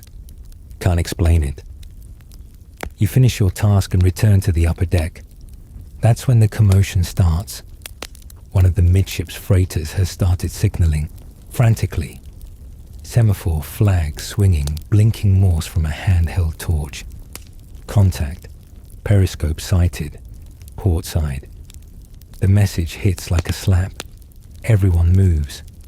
Your destroyer turns sharply, engine rumbling as it slices through the water. The captain's voice barks orders from the intercom. You take your station at the gun, scanning for anything. Movement, shine, ripple. Then a call from the crow's nest. Visual confirmed. Periscope at bearing 060. You all pivot. And then you see it. For a brief moment, just a thin metal rod cutting through the waves. It glints. Just once. Like an eye opening. Then gone. You don't wait for the order. The gunners fire a warning burst. Short, sharp cracks into the sea. No reply. The escort ship nearest the freighter drops a charge. 1, 2, 3. A muffled boom rolls through the water. Then a second. Then the third. You brace. All eyes on the spot. But nothing floats up. No oil. No air bubbles. Just ripples. The convoy tightens again. No ship speaks on the comms. Everyone's afraid of jamming signals or being overheard. But the message has been received. They're still out there. They're still close. You keep your hand on the rail, feeling the vibrations under your palm. You know what it means when the sea stays silent. It's not peace. It's preparation. Later that afternoon, the fog returns, not thick enough to fully blind you, but enough to blur the world into watercolor. The horizon disappears again. Ships fade into suggestion. You find yourself glancing left and right more often, making sure the other vessels are still there, that you're not drifting into some pocket of isolation where no one would notice if you were picked off. The sea itself is quieter, not calm, never calm, but subdued. No spray, no slamming waves, just a slow glassy roll beneath the hull, like the ocean's holding its breath. You're ordered to the signal post midship, helping relay messages between your destroyer and the freighters ahead. Semaphore flags snap through the air. Morse lights blink across the haze. It's primitive, but it works. You wave the flags in sequence, arms burning, muscles stiff. You wonder how many times the same code has been sent today. Stay in line. Stay alert. Still no confirmation. Behind you, Red leans on the railing, scanning the mist. This is when they hit, he says. Always when the fog returns. Makes the math easy. You glance at him. Math? They don't have to guess where we are. They just aim at the last known position and fire straight. You look back at the ocean, at your own ship's trail in the water, faint white churn, slowly dissolving behind you. Straight lines. The thought makes your stomach tighten. Historians still debate how much guesswork went into U-boat torpedo launches in poor visibility. Some captains relied on intuition and pattern tracking. Others used dead reckoning, plotting ship speeds and angles by stopwatch and gut. Either way, it didn't matter if they could see you, only if they could predict you. And you're very predictable right now. Your ship holds speed, maintains formation, sticks to the plan. That's how convoys work. Coordination over chaos. But coordination also means visibility, predictability. You're a needle riding along a groove, and someone out there knows the tune. Down in the mess, the cooks serve what they're calling Irish stew. You're not convinced. It smells like overcooked cabbage and regret, but it's warm, and the bread's fresh enough that the crust hasn't turned to leather. Red tears his slice in half and hands you a piece. Here, in case it's our last meal. You snort. You always this cheerful? He grins. Only when I think I might die soon. A petty officer nearby overhears. If you were going to die, it would have been yesterday, he says without looking up. Today's a maybe. You chew slower after that. An hour later, you're assigned to patrol along the portside hull. It's simple enough. Walk the perimeter, check for damage, look for debris or unusual noise. Mostly, it's just an excuse to stay busy. You pass under steel arches and over thick bundles of rope. The ship groans softly with each roll. You duck beneath a vent and feel the warm blast of engine air as you step through. Then you hear it. Not sonar, not shouting. A tap, software metallic, from the hull. You freeze. Another tap, a rhythm. You crouch near the side rail, ear tilted. 3 slow taps, a pause. 2 faster ones. Could be the ship flexing, could be equipment rattling loose. Or it could be something outside. Your pulse skitters. You report it to the officer on duty. He listens, then sends an engineer to check. No alarm is raised, no course change issued. But now you know. You heard something. Not just water. Red catches up to you after your shift. Saw you crouched at the port rail. Everything okay? You hesitate. Heard something. Tapping. Probably nothing. He doesn't laugh. Instead, he says, "Same thing happened to a guy on my last ship. looked back, just once. They say something answered. You stare at him. Then he cracks a grin. Probably his imagination, or his boot against the pipe. Either way, ship sank 2 days later. Great. You sleep in shifts that night. An hour here, 2 hours there. You wake once in a cold sweat, sure you've heard the klaxon, only to find silence, false alarm in your brain. Those are happening more often now. The ocean in your dreams is always darker, always full of hands. By early morning, the fog has thinned again, but it's been replaced by haze. A kind of strange, smoky stillness hangs over the convoy. Visibility is better than the day before, but the light plays tricks. Everything looks just a little too far away or a little too close. You're helping the forward lookout when the cry comes down from the crow's nest. Wreckage ahead. You race forward, binoculars in hand. And there it is. Floating debris, splintered wood, oil, a lifeboat, upside down, oarless, bobbing in the swell. You slow as your ship approaches. A hush falls over the deck. No sign of survivors, no flares, no movement. Just driftwood and silence. Red mutters something that gets lost in the wind. One of the officers' radios in the find records the location, marks the map. Then, just like that, you move on. No one speaks for a while. You try not to stare at the oil spreading out in slick black ribbons. But you do. You can't look away. You wonder which ship it belonged to. You wonder if anyone saw it coming. Later, Callahan finds you below deck. He's pale, holding a crumpled slip of paper. We just got word from the lead ship, he says. There's been chatter on the emergency band. The Germans might be tracking us with long-range spotters, planes, submarine relays, whole net of them. You raise your eyebrows. Thought they didn't have range that far out here. Callahan swallows. Guess they do now. You ask if we're changing course. He shakes his head. Not unless another ship gets hit. So you return to your post. Again. Wind picking up. Waves slapping a little louder. The crew moves slower now. Not from fatigue, but from dread. Like they're afraid if they move too fast, they'll trigger something. Wake the water. You climb back up to the watch station, adjust your binoculars, and scan the horizon.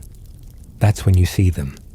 Gulls, dozens of them, circling low, not following, waiting.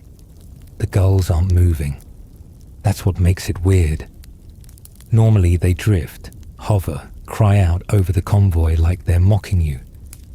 But now they're still. Dozens of them, suspended in lazy looping circles just ahead of the convoy's path. Not following, hovering. Their wings barely flap. Their heads tilt down, scanning the sea below, like they know something's about to happen, or already did. You lower your binoculars and glance at Red, who's chewing the inside of his cheek, in that way he does when he's trying not to say what he's thinking. They always show up right before, he says. Right before what? He doesn't answer. You both watch the birds for another moment before returning to your posts. The ship keeps gliding forward, its engine a dull throb in the metal bones beneath your feet. Down below, there's a subtle shift in atmosphere. Not loud, not obvious. Just a quiet murmur through the mess hall. A little less chatter. More eyes staring into coffee cups. You pass a sailor thumbing the rosary beads he keeps in his pocket. Another is rubbing a lucky rabbit's foot. Someone's drawn a cross on the wall near the staircase. Probably chalk. Hopefully chalk. You go below for a quick equipment check. The engineer on duty tells you there's been some grumbling from the auxiliary systems. Power surges, a few minor shorts. Nothing critical, But strange things happen when the pressure builds. Seawater sneaks in, steel contracts, wires misbehave. The ship, like the men on board, has started to twitch. On your way back topside, you stop in the galley to snag a biscuit and end up overhearing a quiet conversation between two officers near the radio compartment. They're arguing, softly but firmly. "She should have been here by now," one says. "Could have turned back. No signal. Nothing since yesterday." You don't linger long. You know when you're not supposed to hear something. Once back on deck, you fall into formation with the forward team. The fog has lifted slightly again, but the clouds above still hang low, thick like wool soaked in brine. The light is flat and grey, the kind that erases shadows and makes everything look like it's been dipped in ash. The gulls are still there, one of the gunners mutters. Feels like they're watching. You don't disagree. Then a shout. "Wake in the water." You snap around, off the starboard bow, just for a moment. You see it, a faint trail in the ocean, long, low, foaming slightly at the edges, moving fast. Torpedo. The word flashes across your brain before anyone says it. And then someone does say it. Torpedo in the water. Panic erupts, controlled chaos, like someone shattered a glass in the middle of a quiet room. "Hard to port," the officer shouts. The ship groans as the wheel spins, the engine churning harder, the steel plates below your feet rattling with vibration. You grip the nearest railing as the destroyer lurches sideways, riding the swell. The wake passes behind you, just barely. The torpedo misses, but only just.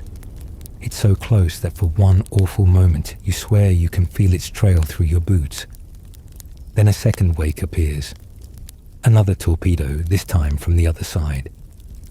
You don't even hear the command. The crew is already moving, adjusting, leaning into the turn. The second torpedo misses too. Silence returns, but now it's a live wire. 2 torpedoes in quick succession. No hits, but also no sign of where they came from. Red is already scanning the water through his scope. "They're bracketing us," he says, "trying to box us in." Another voice nearby. No periscope sighted, no visual. You know what that means. The U-boats are close. Very close. Possibly beneath you right now. That realization sends a cold shock through your spine. Not like the weather, but like instinct. You wait for the ping. It comes 5 seconds later. Ping, ping, ping. 3 sharp returns. Confirmed contact. 2 subs, maybe 3. And then the worst sentence in naval service. Lost contact. Gone again. Slipped under. You're told to brace for possible impact. No one needs that instruction twice. The gunners reload. The sonar techs stare at their screens. The tension could crack the hull open. Historians still argue about the reliability of sonar in these situations. Was it cutting-edge detection, or just a false sense of safety? It worked better when conditions were calm, but the sea has moods, and technology doesn't always win. And right now, the sea is moody. Depth charges are prepped, but the captain holds the order. He wants confirmation. You don't want to waste them. You don't want to make noise that gives away your precise location. Not without cause. So you wait. The ship cuts slower now, tighter into the formation, like the convoys curling into itself. The freighters close in. The escorts drift closer to the herd. Everyone is watching everyone else. You listen. Every creak of the hull becomes suspect. Every churn of the engine makes you wonder if it's your last. You reach down and feel your life vest again, just to be sure. Then, another ping. Another contact. But this time it's not a torpedo. It's the submarine itself. For a split second, you see it. A sleek, dark silhouette gliding just beneath the surface off the port side. You shout. Someone else shouts too. The order is given. Drop charges. Port pattern now. The deck shakes as the drums roll. Splash, splash, splash. Then silence, and finally, boom. A thunderclap from the deep. Boom. The second charge hits. Water geysers behind you. The ship rolls with the blast. For a heartbeat, everything freezes. Then, oil. A slick black streak rises to the surface. And bubbles. Not many. Just a few. Enough. You don't cheer. No one cheers. But you all breathe. And Red, finally breaking the silence, says, "That's one less." You keep scanning. Because you know that if there was one, there's always another. They call it a probable kill. That's the official term when you drop depth charges and see oil rise to the surface. Maybe a few air bubbles. But nothing floats up to confirm it. No wreckage, no debris, no lifeless hull split open like a steel clam. Just a dark stain spreading slowly across the sea like spilled ink on grey parchment. Your captain reports it as such. Concise, almost clinical. Enemy contact neutralized. No further detection. Probable kill. Continuing course. You'd think taking out a submarine would come with a burst of relief. Maybe even celebration. But on this ship, there's only a quiet sort of satisfaction. A nod here, a breath out there. No one smiles. The moment is too fragile. Because even if you got one, there's no guarantee you got the only one. Historians still note how rarely U-boats operated alone this late in the war. By 1943, they often worked in wolf packs, coordinating from hundreds of miles apart, their movements relayed through encrypted messages, some of which the Allies could decipher, but not fast enough to save you from a torpedo already in the water. So no one relaxes. The sea doesn't change color to let you know it's safe. The clouds don't lift. The gulls don't disappear. They just keep circling overhead, slower now, like vultures uncertain where the meal is hiding. You remain at high alert for another 3 hours. All hands stay ready. No one is sent below for rest. Everyone stays up top, gripping rails, clutching binoculars, fiddling with belts and helmet straps. Eventually the radio goes quiet again. No further contacts, no new sightings. The convoy keeps moving, and slowly, very slowly, life resumes. Someone starts handing out sandwiches, thin meat, stale bread, but actual mustard this time. You take one without thinking, chew without tasting. Red devours his in 2 bites, then wipes his mouth with the back of his glove like a man who just remembered he has a body again. The crew moves like people who just survived something, but aren't sure if they're supposed to. You find a spot near the forward deck, sit on a crate, and let your head hang. For a moment, you're not a sailor. Just a shape, a weight, a pair of tired eyes staring at boots that don't seem to belong to you anymore. Could have been worse, Callahan says, easing down next to you. You raise an eyebrow. Could have been us, he adds. Could still be, you mutter. He nods, then reaches into his coat and pulls out a folded note. Got this from the radio boys, he says. Intercepted message. Might be nothing. Might be real. You unfold the paper. A simple transmission, coded, but already translated. 12 confirmed. Convoy under watch. Awaiting signal. Proceed when dark dot. You look at him. 12. He shrugs. Could be propaganda. Could be intercepted chatter from a different pack. Could be outdated. But you know what your gut says. 12 doesn't mean there are 12 left. It means 12 watching. And one's already been hit. So, 11 or more. You don't say it out loud. Just crumple the note slowly and hand it back. The next hours pass like syrup. Slow, sticky, heavy. You clean your weapon even though it doesn't need it. You reorganize your gear. You write the date in the corner of your notebook and then stare at it for 10 straight minutes. You try to remember what day of the week it is. You can't.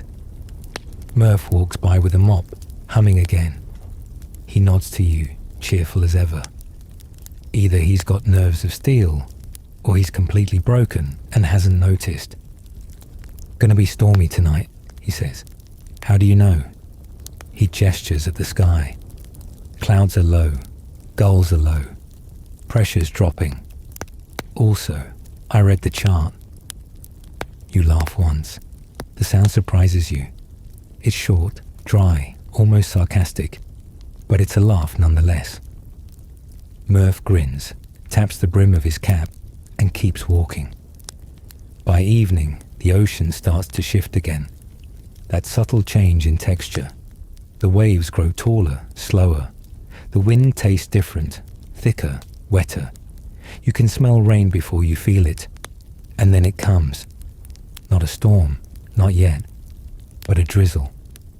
Fat drops that splatter against your coat and seep into the canvas seams. Your scarf is damp again in minutes. The clouds above sag low, smothering what little light remains. And then darkness returns in full. Not city darkness, ocean darkness.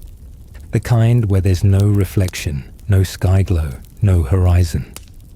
Just black above, black below, and your own heartbeat marking time. The convoy tightens again. Running lights go dark. Everyone moves slower, quieter. Even the ship itself seems to muffle its own noise, like it's trying to sneak past something sleeping just beneath the surface. You're called back up to the sonar station for night watch. The operator there is a guy named Walters, gaunt, pale, always chewing something invisible. Sit, he says, pointing to the stool beside him. Just listen.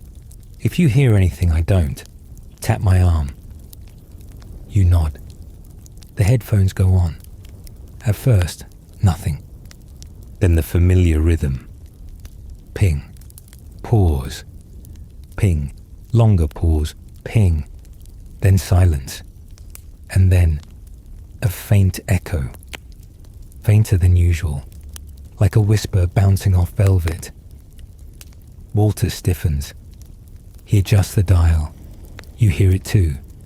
A ghost signal. Not strong enough to pinpoint, but enough to know you're not alone. Another ping. Another echo. Now 2 returns. You look at him. He shakes his head. Too faint. Might be a false signal. Might be. But you don't believe it. You stay there for an hour, straining your ears, listening for patterns in the static, heart racing every time a new bounce comes back. At one point, the ship creaks under a swell, and your chair sways with it. Then comes a sound that isn't sonar. A thud. A deep, muffled knock against the outer hull. Just once. Not an explosion, not a collision. Just a knock, like something testing the steel. Walters doesn't move. He pretends not to notice. But his fingers clench slightly on the edge of the console. And you hold your breath. Because now you know the U-boat is still out there. Maybe more than one. And they know exactly where you are. You don't speak of the knock. Walters doesn't either. As far as the logbook's concerned, it never happened. No one records a ghostly thump like a fist against the hull in official Navy documentation. You just sit there a few moments longer, pretending your palms aren't sweating inside your gloves, pretending you're still just another sailor doing another routine watch. Eventually, you're relieved. You pull off the headphones, thank Walters with a quick nod, and step into the corridor where everything smells like engine oil and damp wool. The moment the door closes behind you, you lean against the wall and let the breath out of your lungs. You hadn't realized how tightly you'd been holding it. You make your way back toward the upper deck. The ship groans and shudders as it hits a new swell, the motion now more unpredictable. The storm Murph predicted is finally starting to show its teeth. The wind whistles low, squeezing through hatches and vents. It sounds like the ship is sighing, or maybe complaining. Topside, you catch up with Red and Murph, who are lashed in near the forward gun mount. Red's hunched, collar up, eyes flicking side to side like he's trying to catch shadows before they form. "Storm's building," you say, your voice barely rising over the wind. Red just nods. Feels like something's waiting for it. Murph grins, chewing gum with that same eerie calm. They like to strike when things get messy. Easier to slip away. The sea is no longer just rolling. It's bucking, twisting in long, angry arcs. Every wave feels taller than the last. Spray lashes the deck in heavy bursts. Visibility has dropped again. The ships closest to you look like dim, flickering ghosts. Outlines lost and found again in the rain. Then, through the haze, a flash of orange. You freeze. Not lightning. Not this time. You squint through the binoculars, heart kicking into high gear. It's a ship. A freighter, maybe 5 lengths ahead. Its rear is glowing. And then, another flash. This time, no mistaking it. An explosion. The radio crackles with static and panic. Convoy ship hit. Repeat, convoy ship hit. Possible torpedo. Bearing 175. You don't need sonar to confirm it now. You all saw it. The ship lurches to the side, already listing hard. Fire spreads along the deck. A second explosion rips through its center. And in a moment that feels suspended in time, the bow lifts slightly, then begins to sink, fast. You hear shouts, garbled over the wind, orders, prayers, the scream of metal as the hull breaks apart. It's happening again. You don't get to stand and stare. Your ship is already moving, veering to avoid the wreckage, preparing to drop countermeasures. You hold onto the nearest rail as the deck slants beneath your boots, the sea rushing across it like an angry tide. "Depth charges ready," someone yells. You brace. Again. The charges are released in a fan pattern. 1, 2, 3. They vanish into the black. Then boom, boom, boom. The sea jumps. You duck instinctively as spray rains down in thick, bitter sheets. You taste salt and diesel. No one sees a subsurface. But this time, you do see something. Bodies. You're not supposed to use that word. But they're there, floating. Not many, just 2, maybe 3. The first is face down, jacket bloated, legs rising and falling with the waves. The second is still clutching a life ring, head lolled backward, eyes closed as if in sleep. You don't look long. You can't. And no one says anything. One of the gunners whispers something that's immediately lost in the wind. You pass a man kneeling beside the rail, head bowed, not from prayer, but from exhaustion.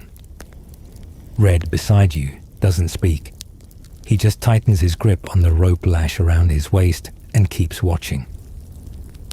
Historians still argue about the morality of leaving men in the water during convoy attacks.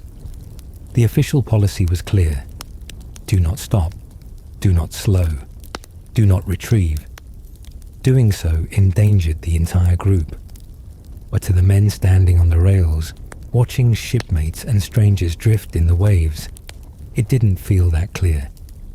The convoy moves on. The fires disappear into the rain behind you. No one turns around. The rest of the night is a blur. The storm fully arrives. Rain pelts the deck in heavy, stinging sheets. The wind picks up into a howl, pulling at your clothes, testing the strength of every bolt and rope. The sea rises like a wall, smashing across the bow. Twice, you nearly lose your footing. Once, Red does, but Murph catches him, steadying him with a grunt and a nod. The whole ship feels like it's coming apart at the seams. And still, you keep going. You man the lines, you haul gear, you scan the horizon, you do your job. Because stopping would mean thinking, and thinking now would be too much. Hours pass, you don't know how many. Time stretches, dissolves, reforms. You take shifts below, trying to dry off. You eat what might be your third or fourth meal of the day. Stew and hardtack, washed down with lukewarm tea. Callahan finds you sitting alone near the engine room stairwell, your head pressed against the bulkhead. "You good?" he asks. You nod without opening your eyes. "We lost 3 today," he says after a pause. 2 confirmed, 1 just gone. You already knew, but now it's official. "Still moving though," he adds, forcing a smile. You sit there together, not saying anything more. Later, you return topside. The storm is finally weakening. The rain lightens. The sea settles. Not calm, not yet, but less furious. You look up. The moon is back, pale, thin, watching. The gulls are gone. Not a single one in the sky. And that's the scariest part. The gulls are gone. It takes you a minute to notice. After the chaos, the fire, the rain, after the bodies, you expect your mind to invent more noise, more motion. But instead, you glance upward and it's just sky. No circling. No white specks coasting on thermal drafts. No pecking at life rings or floating crates. Just empty air. You say nothing, but you feel it. So does Red. He keeps glancing up like he's lost something. Murph mutters that maybe they found what they were looking for. No one laughs. The sea has entered one of its quieter moods, but there's nothing gentle about it. The waves still rise and fall with intent, heaving the ships like children's toys in a tub. The wind moans low across the deck, curling around your ankles and whispering into your collar. And the cold has returned, not the lashing rain kind, but the dry, bone-settling kind that creeps into your fingers and sits behind your eyes. The convoy's tighter than ever now. It feels smaller though. You've lost count of how many ships are left. You try to recall who was supposed to be where, the tanker ahead, the freighter 2 columns over, the one with the painted number on the stack. But too many have vanished, shifted, fallen out of order. The group feels patchy, uneven, like a chorus with missing voices. You walk the deck again. Same path, different weight in your legs. Below, someone's singing. Software off-key. You recognize it after a second. Swing low, sweet chariot. It echoes through the bulkhead like something leaking from the bones of the ship itself. Red joins you near the port side, jacket zipped to his chin. He's not chewing gum. He's not saying anything, just watching the water. "I had a dream last night," he finally mutters. You nod. "Yeah. We were all back home, the whole crew, at a baseball game, like a picnic with families, kids running around. You were there too." You wait. He shifts his weight. But the weird part is, every time I looked away from someone, they disappeared. Just poof. One by one. You don't answer. You don't have to. Instead, you reach into your coat and hand him the rest of your chocolate bar, the emergency ration you've been saving since week 1. He takes it without a word. The sun rises slowly behind a curtain of haze, barely able to punch through the cloud layer.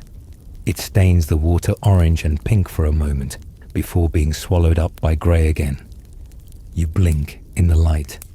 It almost hurts. Then the klaxon goes off again. This one is different, short, repeated, urgent. You move fast, faster than you should, given how tired your body is, but adrenaline makes liars out of muscles. You grab your helmet, your gloves, your jacket, and sprint topside. Visual on submarine, someone shouts. You reach the forward deck in time to see it, actually see it. A grey hump breaks the water less than 1,000 meters off the starboard bow. Sleek, low, cutting through the surface, like a blade through silk. The conning tower rises next, just for a moment. A slit of a hatch, maybe a periscope mount, and then gone again. The U-boat submerges before anyone can react, but that doesn't matter. The pattern is locked in. Depth charge spread. Full arc. Fire now. The ship shakes as the charges roll off. You hold tight to the nearest rope. One after another, 6 of them, 3 on each side. Boom, boom, boom, you brace. You squint into the sea, trying to catch any sign that something's been hit. An oil slick, a bubble trail, even a hiss of compressed air, anything. But the water is quiet again. The ship rocks in the aftermath. The other sailors wait, eyes scanning the surface. One man swears he saw something float up. Another says he was just seeing his own reflection. Historians still argue if these high-pressure response drops actually worked, or just made the convoy feel like it was doing something. Most U-boat kills were claimed this way. Fast, furious, with no confirmed target. After-action reports sometimes listed a successful strike, only to learn days later the sub had escaped or wasn't even there to begin with. The sun climbs higher, as if pretending nothing happened. The ocean flattens out, glassy and quiet. The breeze dries your collar, but your fingers remain numb. You're dismissed to the mess, where you find Red and Murph sitting across from each other, each with a tin of stew and a stare that doesn't quite meet the other's eyes. You join them. Nobody talks. Halfway through the meal, the loudspeaker crackles. All hands, expected arrival to friendly port within 24 hours. Maintain formation, remain vigilant. You blink. Port. The word takes a second to land. Land means docks, warm showers, coffee that didn't come out of a rusted drum, paper letters, names, laughter, the promise of survival. But it's not joy that floods the room, not even relief. It's something stranger, heavier. 24 hours is a long time. A lot can happen in 24 hours. You all know it. The rest of the day drags. You scrub rust. You repack gear that doesn't need repacking. You check ropes. You coil and uncoil cables. Not because they need it, but because your body doesn't know what to do without a job. And then night falls. The last night. You climb to the watch station one more time. Sit beside Callahan as he fiddles with the dials. Want to know the truth? He says, voice low. Sure. I think they let us see that sub on purpose this morning. You glance over. Why would they do that? He shrugs. So we'd waste our charges. So we'd spend the last night with eyes forward instead of looking behind. You say nothing, because it could be true. Anything could. The final shift is assigned. You take your place on the mid-deck rail. Your breath clouds in the air. You grip the cold steel. And you wait for the final stretch, The last push through the wolf's mouth. You don't sleep on your final night in the North Atlantic. Not because of duty, not because someone told you not to, but because something deeper inside you, something old and lizard-brained, refuses to shut down. It's the kind of wakefulness that doesn't even need coffee. Your body just knows this is it. The last stretch, the part where everything either ends quietly or doesn't end at all. You're on mid-deck again. Not your usual post, but no one's assigning strictly anymore. Everyone's just wherever they can be useful, wherever they can keep their hands busy. You're tying down a canvas cover that keeps flapping loose in the wind, like it's trying to rip itself off and fly to freedom. Across from you, Red is adjusting the rigging around one of the lifeboats. He's silent. He hasn't spoken in hours. The sea is oddly flat. Too flat. That's what makes you uneasy. Not the waves, not the wind, the stillness. The ship glides forward like it's been dropped into a painting. Smooth, no rocking. The moon overhead is weak, a thin smear of light behind gauzy clouds. No stars tonight, just haze, just motion, just breathe. Then comes the whisper, a creak in the hull, a ping on the sonar, a flicker in the water, there and gone. You freeze, hand still on the rope. Red looks up. He saw it too. No alarms yet, no shouts. Then another flash of movement off the bow. Then two, a light, brief, a streak of silver beneath the surface. Then everything slows down. Torpedoes. You don't hear anyone yell it this time. It's like the ship itself knows. The klaxon finally catches up, blaring across the deck like a dying animal. Torpedo! Port side! Brace for impact! You drop. Red drops. Someone shouts for a medic. Too early, too soon. But it's habit now. You grip the rail as the ship pitches hard. A second later, it hits. Boom. But not your ship. It's one of the freighters. Not far off. You turn and see the fire. No warning this time. Just light. A vertical flame rising out of the dark, like someone struck a match in the middle of the sea and let it burn upward. Your ears are ringing, even though the explosion was distant. The blast still found its way through the water, into your bones. Then another detonation. Chain reaction. The freighter's cargo, ammunition, maybe oil, rips through the night. The second blast rocks your ship, sending a wall of spray high enough to blot out the moon. For a second, everything is white noise and black smoke. And then silence. Again. You scramble upright. Red's beside you, bleeding from a shallow cut above his eye. He wipes it without a word and goes right back to the rail. Another contact flashes on sonar, then disappears, then another. Every ping that follows could be real or a ghost. No one can tell. Your captain makes the call. No pursuit. Get the convoy home. Those words travel down the length of the deck like a prayer passed from man to man. Get the convoy home.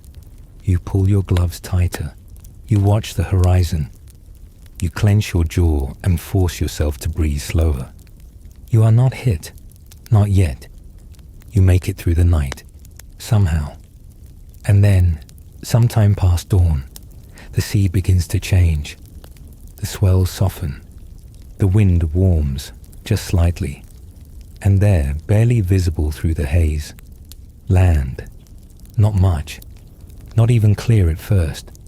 Just a rise, a contour. Trees maybe. Smoke from a chimney. A sliver of a lighthouse on the horizon. But it's there. You see it. And the call goes out. Land in sight. A cheer ripples across the deck. Small, quiet. Like someone remembering how to laugh after forgetting for a very long time. You don't cheer. You just stare. Red slumps against the bulkhead and lets out a long breath. "Didn't think we'd see it," he says. You nod. Neither did you. Below deck, someone pulls out a harmonica. The notes are shaky, out of tune, but they're music. Real music. Not the hum of the engine, not sonar pings, not the shriek of alarms. It feels wrong. It feels right. You look around. Some men are smiling, some are crying. Some are just too tired to do either. Your boots are soaked, your fingers are cracked. Your ribs ache from too many jolts and too little rest. But you made it. And now, the sea fades behind you. The ship slows, gliding toward harbor like a sleepwalker returning to bed. The air begins to change. Less salt, more earth. You can smell soil, coal, the faint scent of cooked food carried from somewhere inland. The dock comes into view, lined with cranes and ropes, and men in clean uniforms waving you in. The contrast is surreal. They look untouched. You feel ancient by comparison. The gangplank drops, boots hit wood.